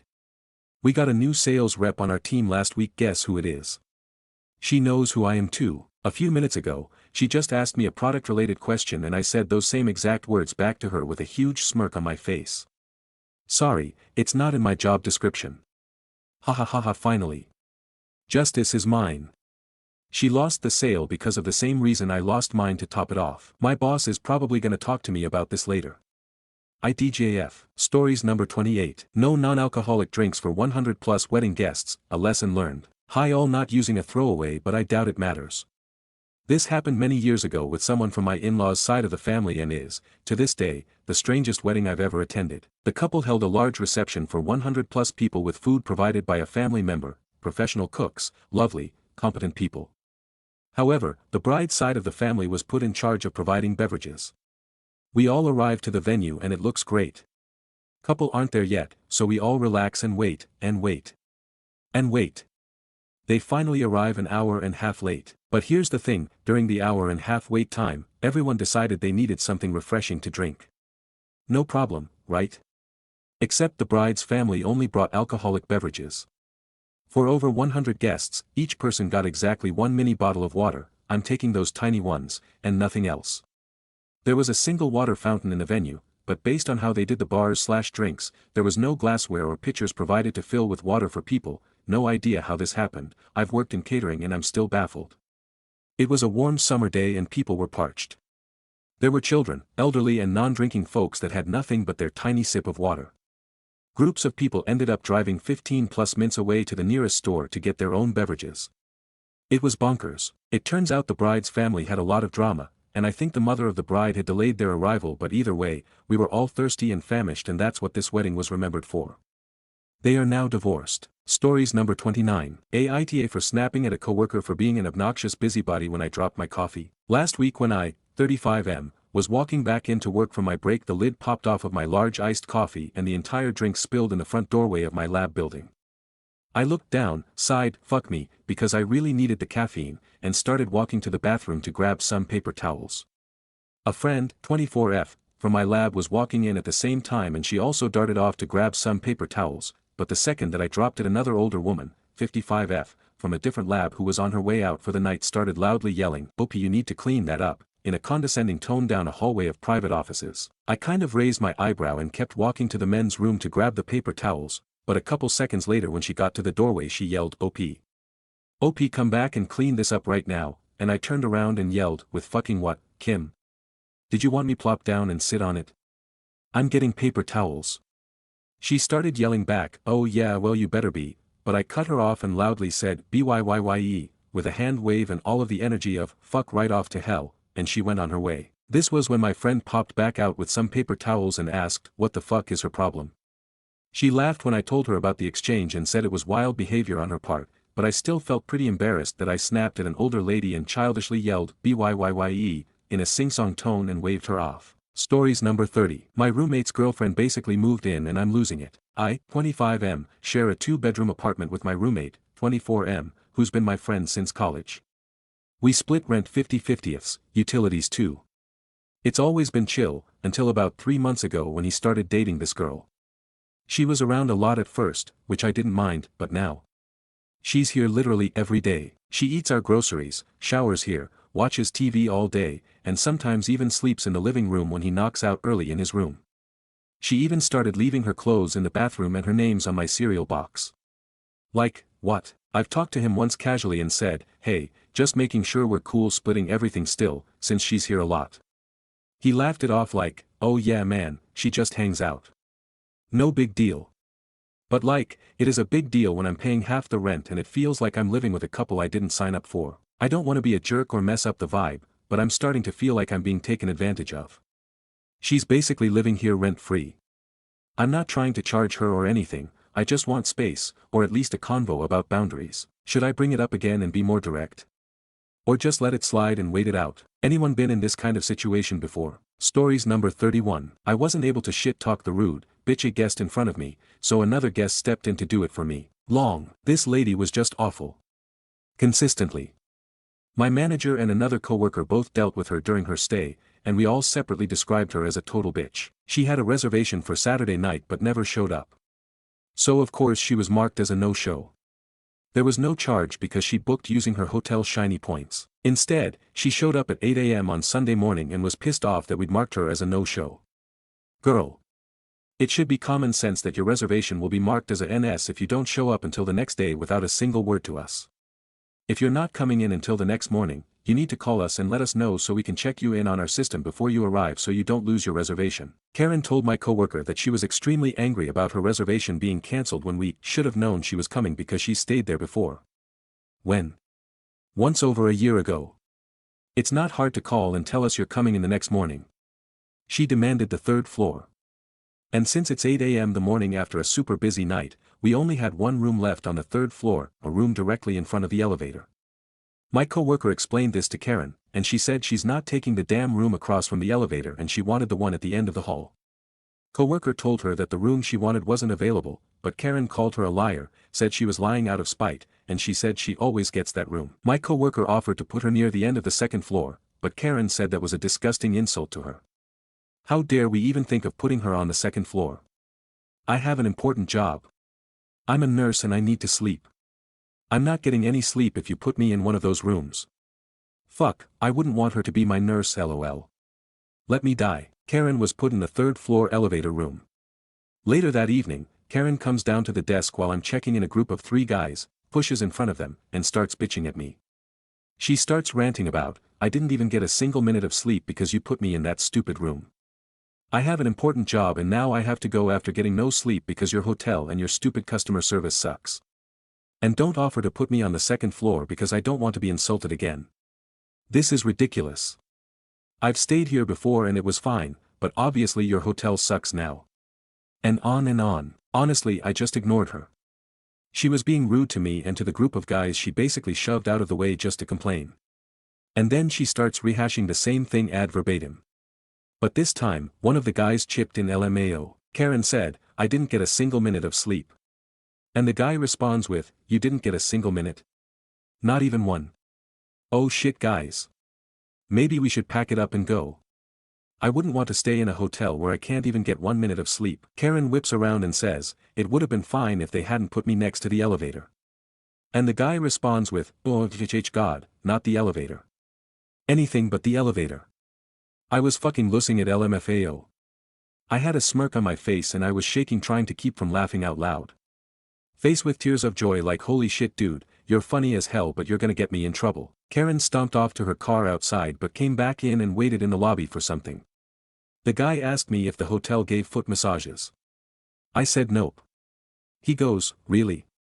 With the way that lady made it sound, I thought you guys did high-class fancy shit like that. I told him, unfortunately we can't meet everyone's expectations. Pensive face, he says, I guess not. After they were checked in, Karen came back up to the desk and said she left her key on the desk, she did not, and told me to give it back. I'm not arguing with her so I just made her a new one. I held it out, and this bitch literally snatched it out of my hand. Unbelievable. Didn't say thanks. Just said she'll be back in the morning and stomped out. Thanks for the warning, I guess. My manager had to deal with her the next morning, had to listen to the same stupid ranting that I did. And my manager said she's sorry that her experience wasn't good. That's all lol. Karen probably expected more attention, but she didn't get it. Kudos to the shit-talking guy LMFAO. I love when guests shit-talk other guests when they're not behaving properly. It's one of my favorite things. Not to mention that the way he did it had me laughing so much. 10 out of 10 experience. I wish I had a backup shit-talker for every Karen I have to deal with. Stories number 32. I work in a plastic surgeon clinic and I wish I had some of our patients' lives. I work in the office of a plastic surgeon center. The patients we have are 99% female. I've grown to know some very well, a lot of them come here as regulars. They live very interesting lives. They have fun lives. A lot of these women married rich, a lot of housewives, and a few of them are successful on their own, like made their own business or have a successful of. I wanted to burst out laughing this morning when I saw a 78-year-old man with his 23-year-old girlfriend. They came in for a consult for smart lipo that the GF wanted. On the form it asks what the patient's occupation is and she wrote down, stay-at-home girlfriend. One girl told me she went to college just to find a husband. She needed to move out of the state she lived in because it was a poor state. She went to out-of-state school in Massachusetts, lived a sugar baby lifestyle until she met her husband who is very wealthy. He paid off her student loans, a degree she never used, and he takes care of her. They've been married for almost a decade. They came in the clinic for a follow-up on the mommy makeover procedure. I still remember her because she said, "Make me look like I never had children," and the entire staff laughed with her, LOL. Sometimes I really wish I chose this path in life when I was younger, but I'm such a shy person and I just don't think I can do it long term just because I'm socially awkward and I am uncomfortable around old men. But I am jealous of a lot of our clients we get, a lot of them really do live a lavish easy life. Sometimes I daydream about that life, but I guess maybe in another life. Stories number 33. AIO for confronting an older man who repeatedly mocked me for the way that I study at a coffee shop. I am a semi-regular, I go a few times a week, customer at a coffee shop, where I enjoy going to study for a couple hours while enjoying a pastry and coffee. The cafe is well known to be laptop friendly, and many of the regulars stay to work on their laptops much longer than me, and the owner is very welcoming to us. Whenever I go, I am polite to everyone, spend about $10, tip the baristas, clean up after myself, and take up less space than the average man. When I study, I use my iPad to take notes while I watch lectures on my laptop. The laptop is either on the table or on my lap while I hold my iPad, so I'm not taking up extra room.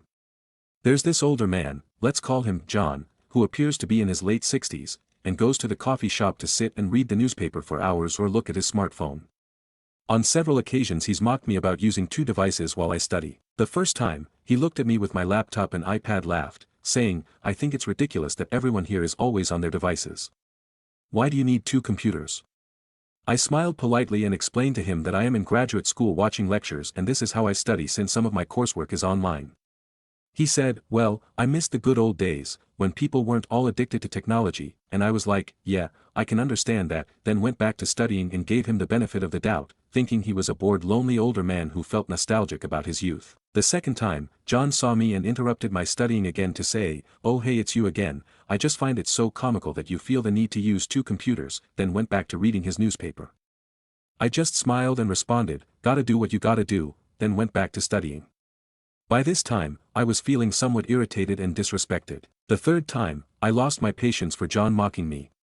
He interrupted me once again while I was watching a lecture to make fun of me with my two computers, and I responded, "John, I'm getting the sense that the way I study upsets you for some reason. Is there a reason why it bothers you?" He looked taken aback and started fumbling about how young people these days are all addicted to technology. I said, "John, I understand that you may be retired, but I'm in the beginning of my career and I need to study. As I already explained, some of my school is online, so I use my iPad to take notes and my laptop to watch my lectures.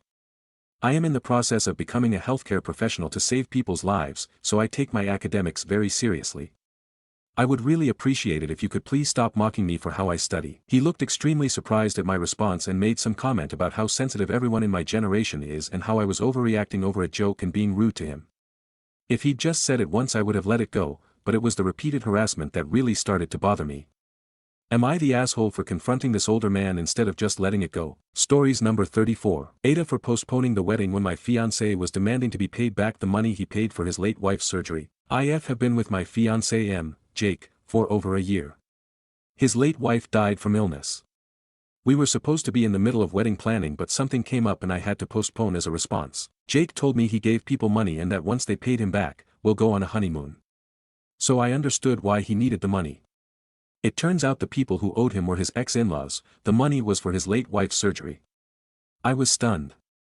I overheard him argue with one of the ex-in-laws and he, ex-father-in-law, was telling Jake that he shouldn't expect the money that he willingly spent on his late wife's surgery back. Jake went on about how much he helped already and that he wanted the money back. I was shocked. I tried to speak to him about it and he got defensive. I flat out told him he had no right to demand the money he paid for his late wife's surgery back, and that it was disrespectful not just to ex-in-laws but to her memory. He looked at me shocked and said that I was being judgmental. From what I understand, his late wife was staying at home and took care of the house. I feel like it's unfair that he demands the money back. He got upset and said that of course he had every right and told me to stay out of it. We argued loudly and I ended up telling him I'd postpone the wedding since this is how he's behaving. He stormed out and tried to get his friends involved, hopefully, to talk some sense into me.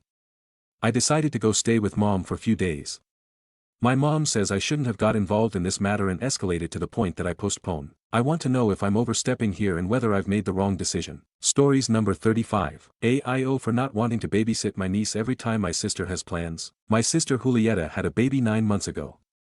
I love my niece, she's sweet and funny and I genuinely enjoy spending time with her. But I'm starting to feel like I'm being taken for granted. Since my sister went back to work, she's asked me to babysit almost every weekend.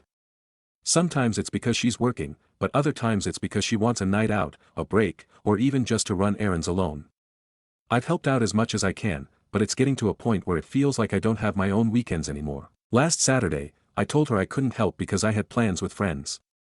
She got really cold and said, "Must be nice to be so free when some of us have real responsibilities." That stung. I get that being a mom is hard, but I didn't choose this. I didn't become a parent. I tried explaining how I felt, but she told me I was being selfish and that family shows up for each other. I've already canceled plans multiple times to help her. I just want some boundaries. Am I being unfair? Am I overreacting? Stories number 36. Surprised an online bully in the mail. A few years ago, I left an innocuous comment under an Instagram post. Karen decided to take the opportunity to tear me down, blowing up my notifications and drawing completely false conclusions about my character. Because the post was about employment and college, she taunted me about how I must have gone into debt for a $167,000 useless degree and being an unemployed leech on the government, and other things to that effect. I never would have known that Karen existed if she had not gone out of her way to bombard me. I tried not to take it personally, but I guess it still hit a nerve. I looked through her public wannabe influencer profile and she had posted a picture of a letter that contained her full name. This made it easy peasy to find out her address. A long time later, I found out about the company called Ruined Days, and I anonymously mailed her a copy of their book called How to Not Be a Cunt. On each page it says something like, "It's easy. Just don't be a cunt," and "Have you tried just not being a cunt?" I don't know exactly what transpired after sending it, and it may just be a coincidence because I certainly did not use tracking information, but now she keeps her shit on private. So, Karen, if you're reading this, how's your divorce going? That information is also publicly available on trellis.law. Note, this is not an intentional ad for Ruined Days. I just thought the book was funny and wanted to give credit where it is due. Stories number 37. I finally saw his face and now I feel horrible. I've been talking to this guy for a few days, and honestly, it was the most emotionally comforting connection I've had in a long time. He was sweet, caring, flirty but respectful, and constantly made me feel wanted. We talked about our lives, joked around, even shared things that felt a little vulnerable.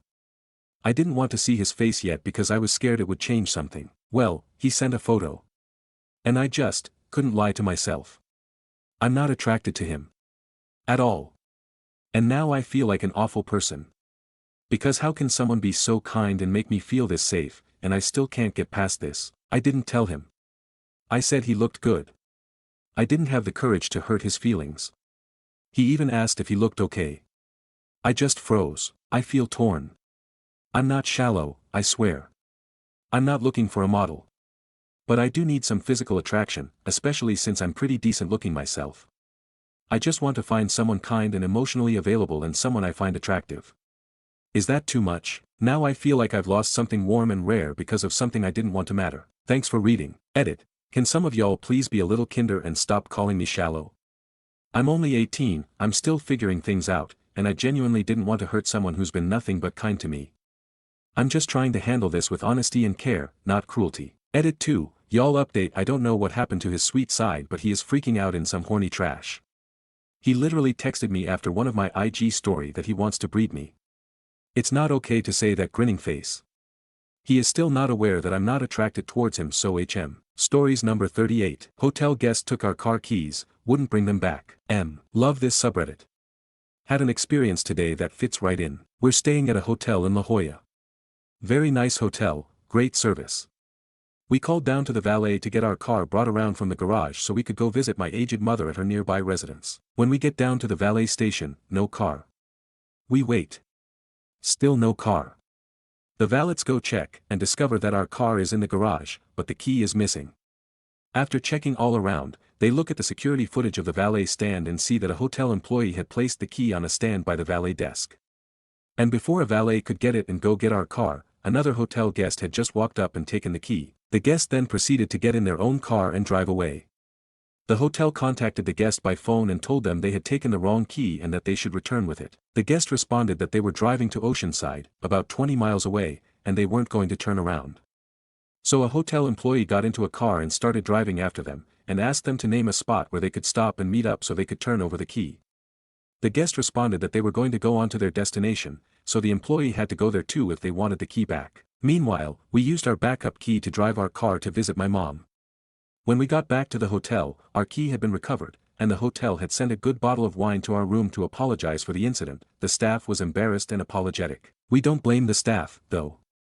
The staff is great and went above and beyond. The idiot who just grabbed a random key without bothering to check if it was the right one, and then refused to alter their plans at all to get it returned, that's the thoughtless jerk we blame. And if you're wondering how they drove off with the wrong key, when the valets bring a car down from the garage, they leave the key in the car at the valet station, usually either above the sun visor, or in a cup holder. So the impatient idiot's key was already in their car waiting for them when they stole our key, because of course they were too important to wait another 10 seconds to ask somebody, or to check for themselves. Stories number 39. Aita for refusing to recover at home after surgery. I, 29F, am really disappointed with my husband, 30M, and furious at his mother, aged F. Sorry this is so long. And throwaway for privacy. For context, my husband is from the West Coast, where his mother still lives. He moved to the East Coast for college and that's where we met, after graduation. In the start of our relationship, she would visit 3 to 4 times a year and make him take PTO so he could entertain her throughout her visit. After 2 years of this, while we were still dating, I asked him how we are ever meant to go on a vacation together, if his PTO is spent at home with his visiting mother. We agreed to save PTO for a trip to Europe we took in 2023 and he agreed to tell his mother he couldn't take off from work every time she visited. In my last job, I was able to work from home 4 days a week and every time she visited, she sulked all day like a puppy who's had her toys taken away. But once my husband came home, a switch flicked and she was happy, and clingy, again. So here's the issue now. Husband and I moved states about 6 months ago, closer to my family. I have a new doctor who recommended me for a surgery that my old doc kept putting off. It's not a complicated procedure and it will greatly increase my quality of life for decades. My mother-in-law decided she's due for a visit and wants to explore our new town and she'd come to help around the house while OP recovers. I'm going to be out of surgery and in pain and I really don't want to put up with her energy. However, we agreed, with my husband saying this isn't a sightseeing visit, she's here to help out, cook, clean, laundry, etc., so I can rest and recover. She can come for a proper visit later in the year. My husband dropped me off at the hospital on Wednesday.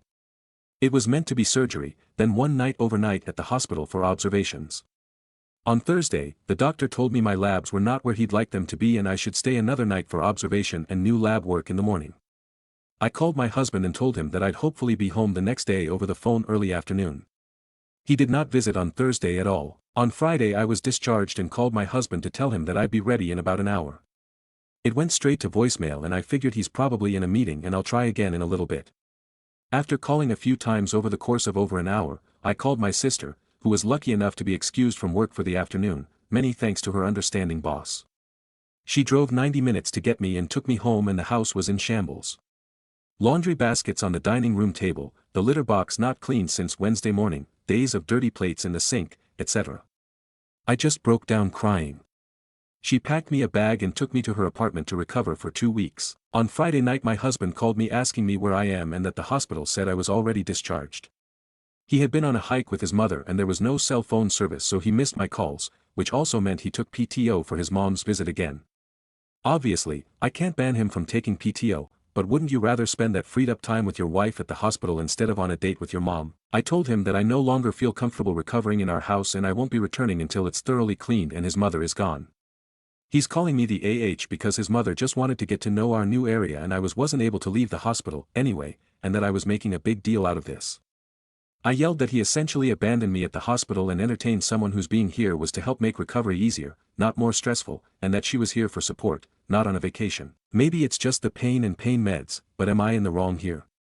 Is this a stupid hill to die on?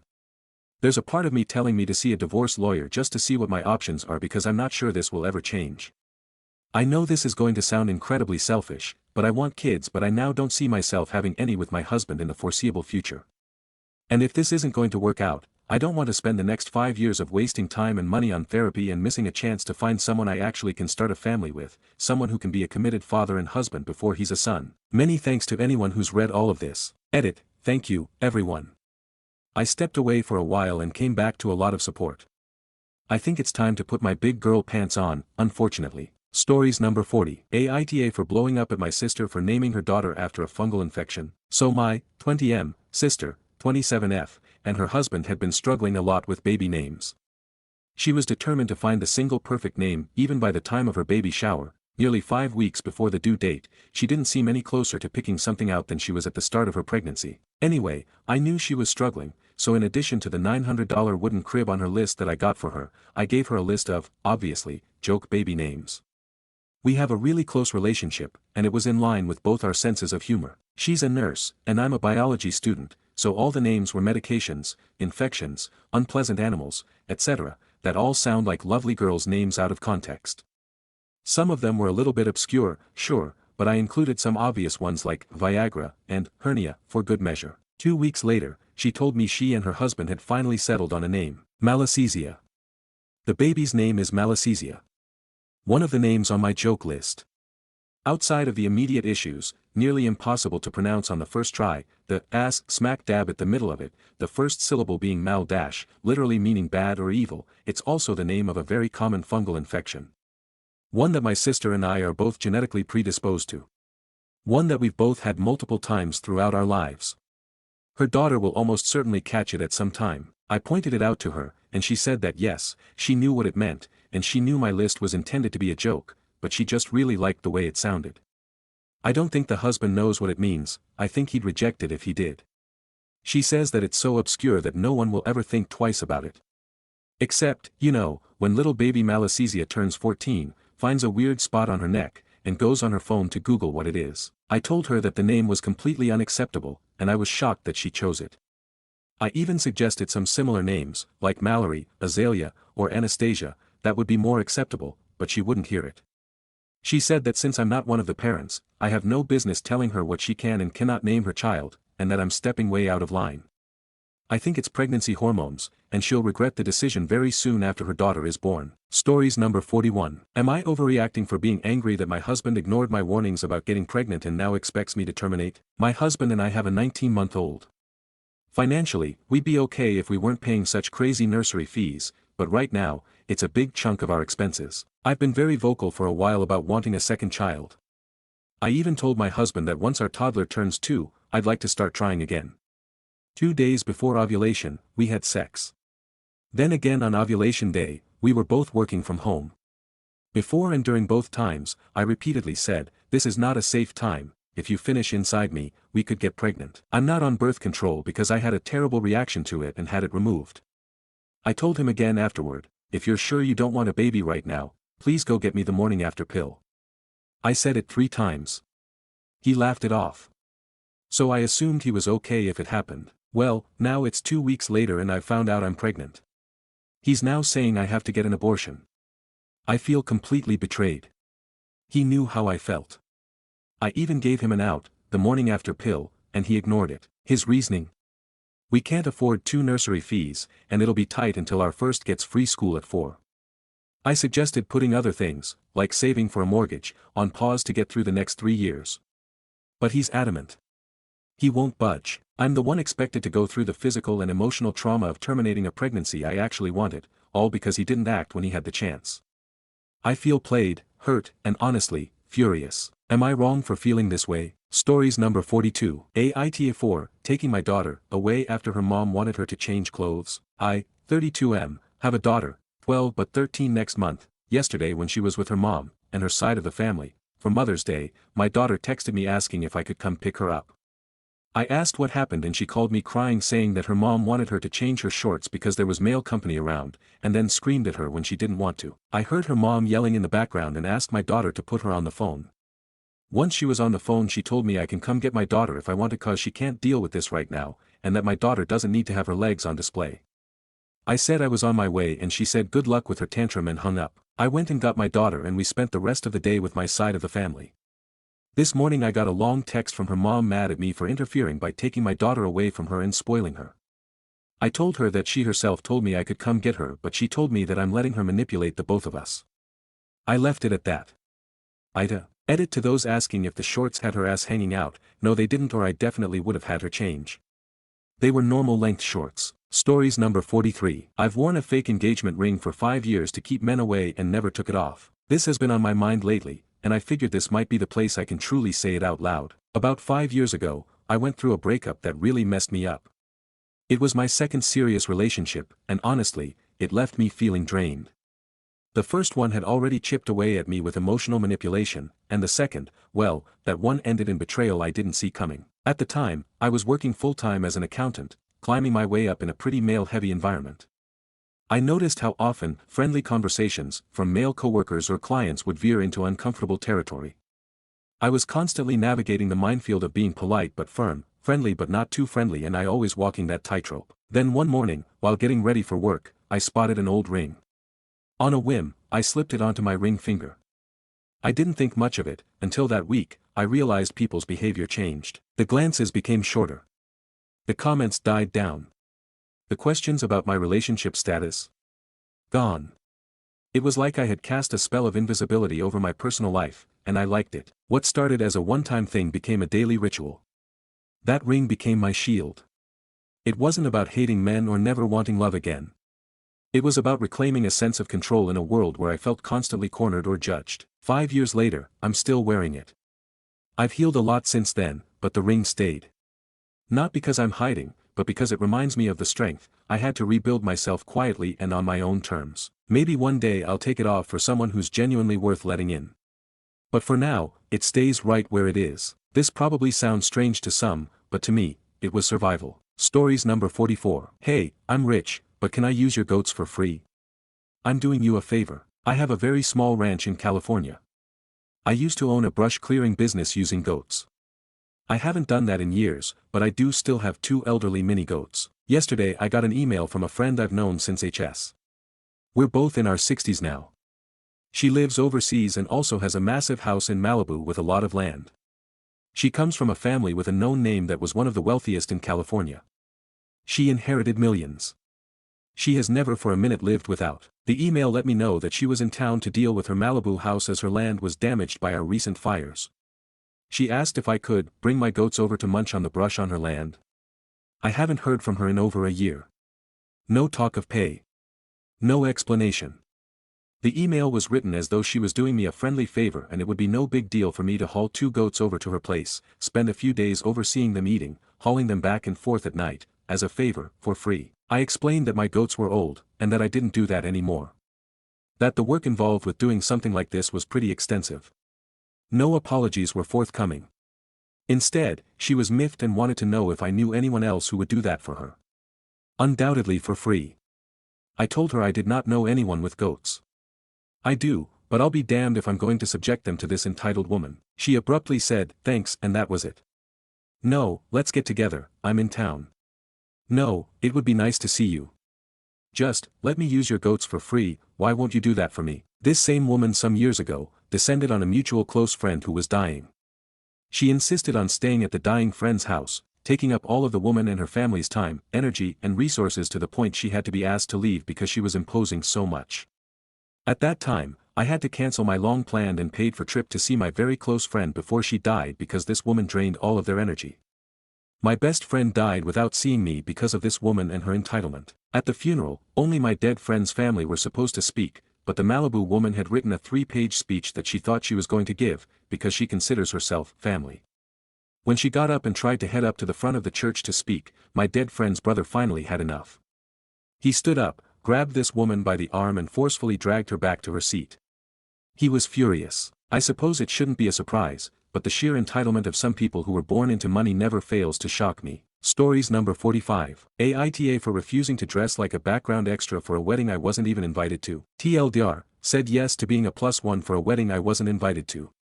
Just found out they expect guests to follow a pastel color palette and wear coordinated outfits. I backed out because I'm not spending money to dress like a beach-themed accessory. Aita. A few weeks ago, I begrudgingly agreed to be my friend Ethan's +1 to a wedding for some guy we went to high school with, not someone I've kept in touch with or ever expected to see again. The wedding's in early June, still about 3 weeks out, and it's happening on some island off the coast of Massachusetts. We're staying at a resort in Salem. I don't love weddings, traveling without my own transportation stresses me out, and I was already pushing it by saying yes. This week, Ethan tells me we have to go suit shopping. I'm confused, why? I already own a black suit. I'm a +1, not part of the wedding party. Turns out the couple sent out a literal color palette for guests to dress in, pale grays, taupes, and soft pastels. They encourage everyone to stick to the scheme. No warning, no heads up. Just a full-on vibe control memo like we're extras on a movie set. Ethan wanted us in matching light gray suits with pastel blue or green ties. I'm sorry, but I wear black, navy, maroon, maybe beige if I'm feeling wild. That's it. I'm not about to spend money on a pastel-tied suit for a wedding I wasn't even actually invited to. I told him to cancel my +1 because I'm not going anymore. Now he's annoyed, saying I'm bailing last minute and making him look bad because people were expecting me. He left me on read and said he would talk to me when I was willing to be reasonable. We've been friends since freshman year of high school and have talked pretty much every day since. We're 28 and 29 now. But I didn't agree to be a prop in someone else's wedding photo aesthetic. I'm a guest of a guest. The wedding is still 22 days out. Surely he can find another +1 who's down to dress like a decorative macaron. Aita. Edit to clarify a few common questions. No, Ethan and I are not dating. We're just longtime friends, nothing romantic. I mistakenly said resort. It's actually a boutique hotel in Salem, not a full resort. I'm not super keen on the details, obviously, and that's my bad. I found out about the color palette just yesterday, 3 weeks before the wedding, 4 weeks after I agreed to go. Ethan admitted he knew about it earlier but didn't bring it up because, quote, I knew you'd be difficult about it. Renting a suit isn't really an option because the color scheme is super specific, and I'm not interested in investing time or money into looking like a decorative macaron. They not only sent out exact colors to be worn, but advised on which store to get them from. Why I agreed to go in the first place, I didn't realize this would be a high school reunion vibe, and I thought Ethan might not know anyone else there. Now that I know he does, and seeing the whole vibe, I wouldn't have said yes if I'd known up front. No, I don't own a beige suit. I was just making a point that I stick to a pretty narrow range of clothing colors, black, navy, maroon, and yeah, maybe beige once in a blue moon. My current formal lineup is 2 black suits and a black tux. Appreciate the chaos and the feedback, y'all are as entertaining as you are opinionated. Stories number 46. Does my husband really need lists? Do men really think this differently? I love my husband so much, I want to be clear about this. We have a pretty non-traditional setup. I own a business and make an insane amount of money. So I suggested he could leave his job if he wanted to, and he ended up doing so. We have young children at home. And so I brought in a nanny 5 days a week. 8 a.m. to 1 p.m. I get home around 3 p.m. so he watches them solo early morning and for about 2 hours a day. He's an amazing dad. Totally crushed it. The best, but I'm fully running the business and managing the household. I cook, do almost all the cleaning, laundry, all shopping and organizing, dishes etc. I also plan all the trips, appointments, and generally keep the ship running. On top of running a business that is constantly needing my mental energy, I'm drained. And honestly, it definitely lowers my attraction to him. He stopped feeling like my partner and feels more like someone else on my list. I rarely feel relaxed, and while I could just let the house drop or take things off my list, I still am the one who has to overhaul it all at the end of it. My big thing, he wants lists from me. But what would be helpful feels like common sense things. Floor dirty. Run the sweeper. Bed unmade. Make the bed. Dirty clothes full. Go put them in the washer. He says he needs a list. But to me that's like, okay, I'm your mom. You need me to walk around the house before I leave work and make you a list. I totally get men and women think differently, but I'm losing my mind. Should I just give in to making the lists? Only asking for men's guidance. I'm not here to shit on my husband. I am completely uninterested in throwing out the whole man, so if that's your guidance to find another post.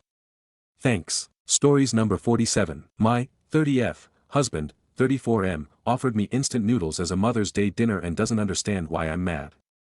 Is it time to give up? Are y'all okay? Genuinely, what the fuck is wrong with some of y'all, lol. I wish I was making this up, genuinely. I reminded him of Mother's Day earlier in the week, his sister did as well. He made no plans whatsoever and instead kept asking me to essentially plan the day myself. I've mentioned in the past that I hate doing that. He wants me to plan everything. Date nights, special events, holidays. If I don't plan dates, we don't go, and then he gets mad at me. Anyway, I told him 2 things I wanted for Mother's Day. 1, for him to plan it himself, and 2, for him to not ask me what to make for dinner. Context on that last point: I work doubles on the weekends, so I have time for sure during the week. Every Sunday without fail he asks me what to make the kids for dinner because he's incapable of looking in the fridge and figuring it out himself. I told him I didn't want to deal with that on Mother's Day, so what does he do? He asks me what he should make for dinner. I said surprise me. He sends me a fucking picture of ramen and said, I have this if you want it. I lost my shit. I've never felt so disrespected. He says, I didn't ask what to make for dinner, I asked what you wanted for dinner so I could make it, as if it's not the same question worded differently. We've been together 6 years. He knows what I like. Anyway, I'm fed up and thinking it's time to just separate. I don't think he's ever going to get it. Do you think I'm overreacting? Update, I'm leaving him. I don't know when exactly because finances are an issue, but we're done. He pestered me to come home early from work, and when I did he was just opening the fridge and asking me what we have so he can cook. He still hadn't even come up with a plan. I decided I was leaving him before I even left work, but this was really the icing on the cake. Thanks for all the kind words and encouragement. Stories number 48. Aita for getting upset at my fiancé for giving away the flowers I bought to his sister for her in-laws. I, 32F, got really upset with my fiancé, 31M, and his sister, 26F, this past Mother's Day, and I'm wondering if I overreacted. To set the stage, I woke up early and picked up some decorations and flowers for our small Mother's Day lunch. I arranged the flowers into 3 bouquets, for my mom, my sister-in-law, and my future MIL. We originally planned lunch for 2 p.m., but my SIL asked to move it to 4 p.m. last minute so she could attend a church event. This kind of schedule change is common with my fiancé's family, so I've learned to just roll with it. Because we had extra time, my fiancé and I went to grab groceries. While we were getting ready to leave, I overheard my SIL on the phone with my fiancé asking about the flowers. She lives with us, along with my mom and sister, she pays rent, so it's more of a roommate situation. I told my fiancé that she couldn't take the flowers, they were already spoken for. He told her no, but then explained that she wanted flowers to give her own mother-in-law. I reiterated that if she wanted flowers, she should go buy them herself. We live in a super walkable neighborhood with grocery stores, flower shops, and vendors nearby, so it's not a big ask. At the store, she called again, and I again told my fiancé to say no. He also suggested to her that we bring her a bouquet from the grocery store we were at, but I can only assume she said no and insisted in taking the ones that were at the house. Eventually my fiancé agreed and ended up telling her she could take the bouquet I had prepared for her. At the supermarket I tried to play it cool, but ultimately my feelings got the best of me and I walked away and went to sit in my car while my fiancé finished paying. I told my fiancé it was disrespectful, especially since we hadn't even gathered as a family yet. If I had already given them to her, and she chose to re-gift them, fine. But she never gave me the chance. I told him I wasn't in the right headspace to spend the rest of the day with his family, and I went out with my mom instead. I also asked him to have his sister reimburse me for the $40 I spent on the flowers, and I gave the remaining bouquets to my mom. I'm still fuming, not just over the flowers, but the ongoing dynamic. My SIL often leans on my fiancé to solve her problems, and it constantly ends up affecting me. I've been trying to let this one go because it is her first Mother's Day, but I honestly feel disrespected and tired of the pattern. So, AITA for reacting the way I did. Stories number 49. AITA for not sharing the good tea with a friend. My friend was over visiting, I offered tea. She said yes. She's not much of a tea drinker, she normally drinks cheap herbal teas, which are not actually tea anyway, and isn't picky. I, on the other hand, have a cabinet full of teas of various types, imported from around the world. I offered her a decent selection, a nice oolong, a nice white tea, a high-quality herbal, a good flavored black. She pointed at something else in the cabinet and went, "What about that one?" I hesitated, then said it's pretty expensive pur I had imported, and she probably wouldn't like it anyway.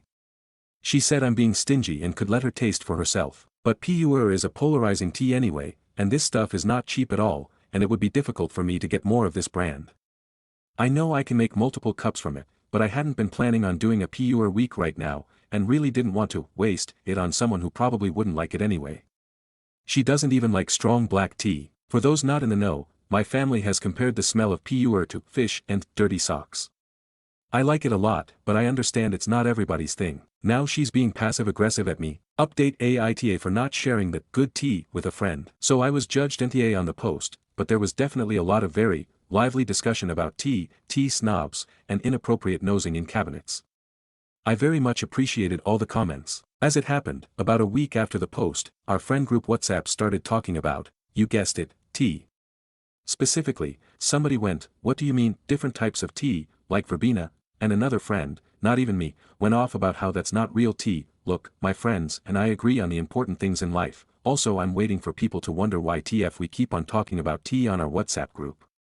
It doesn't actually happen that often, I swear. Anyway, I jumped in and said, how about we have a tea party and I will let y'all try the fancy stuff. So we did.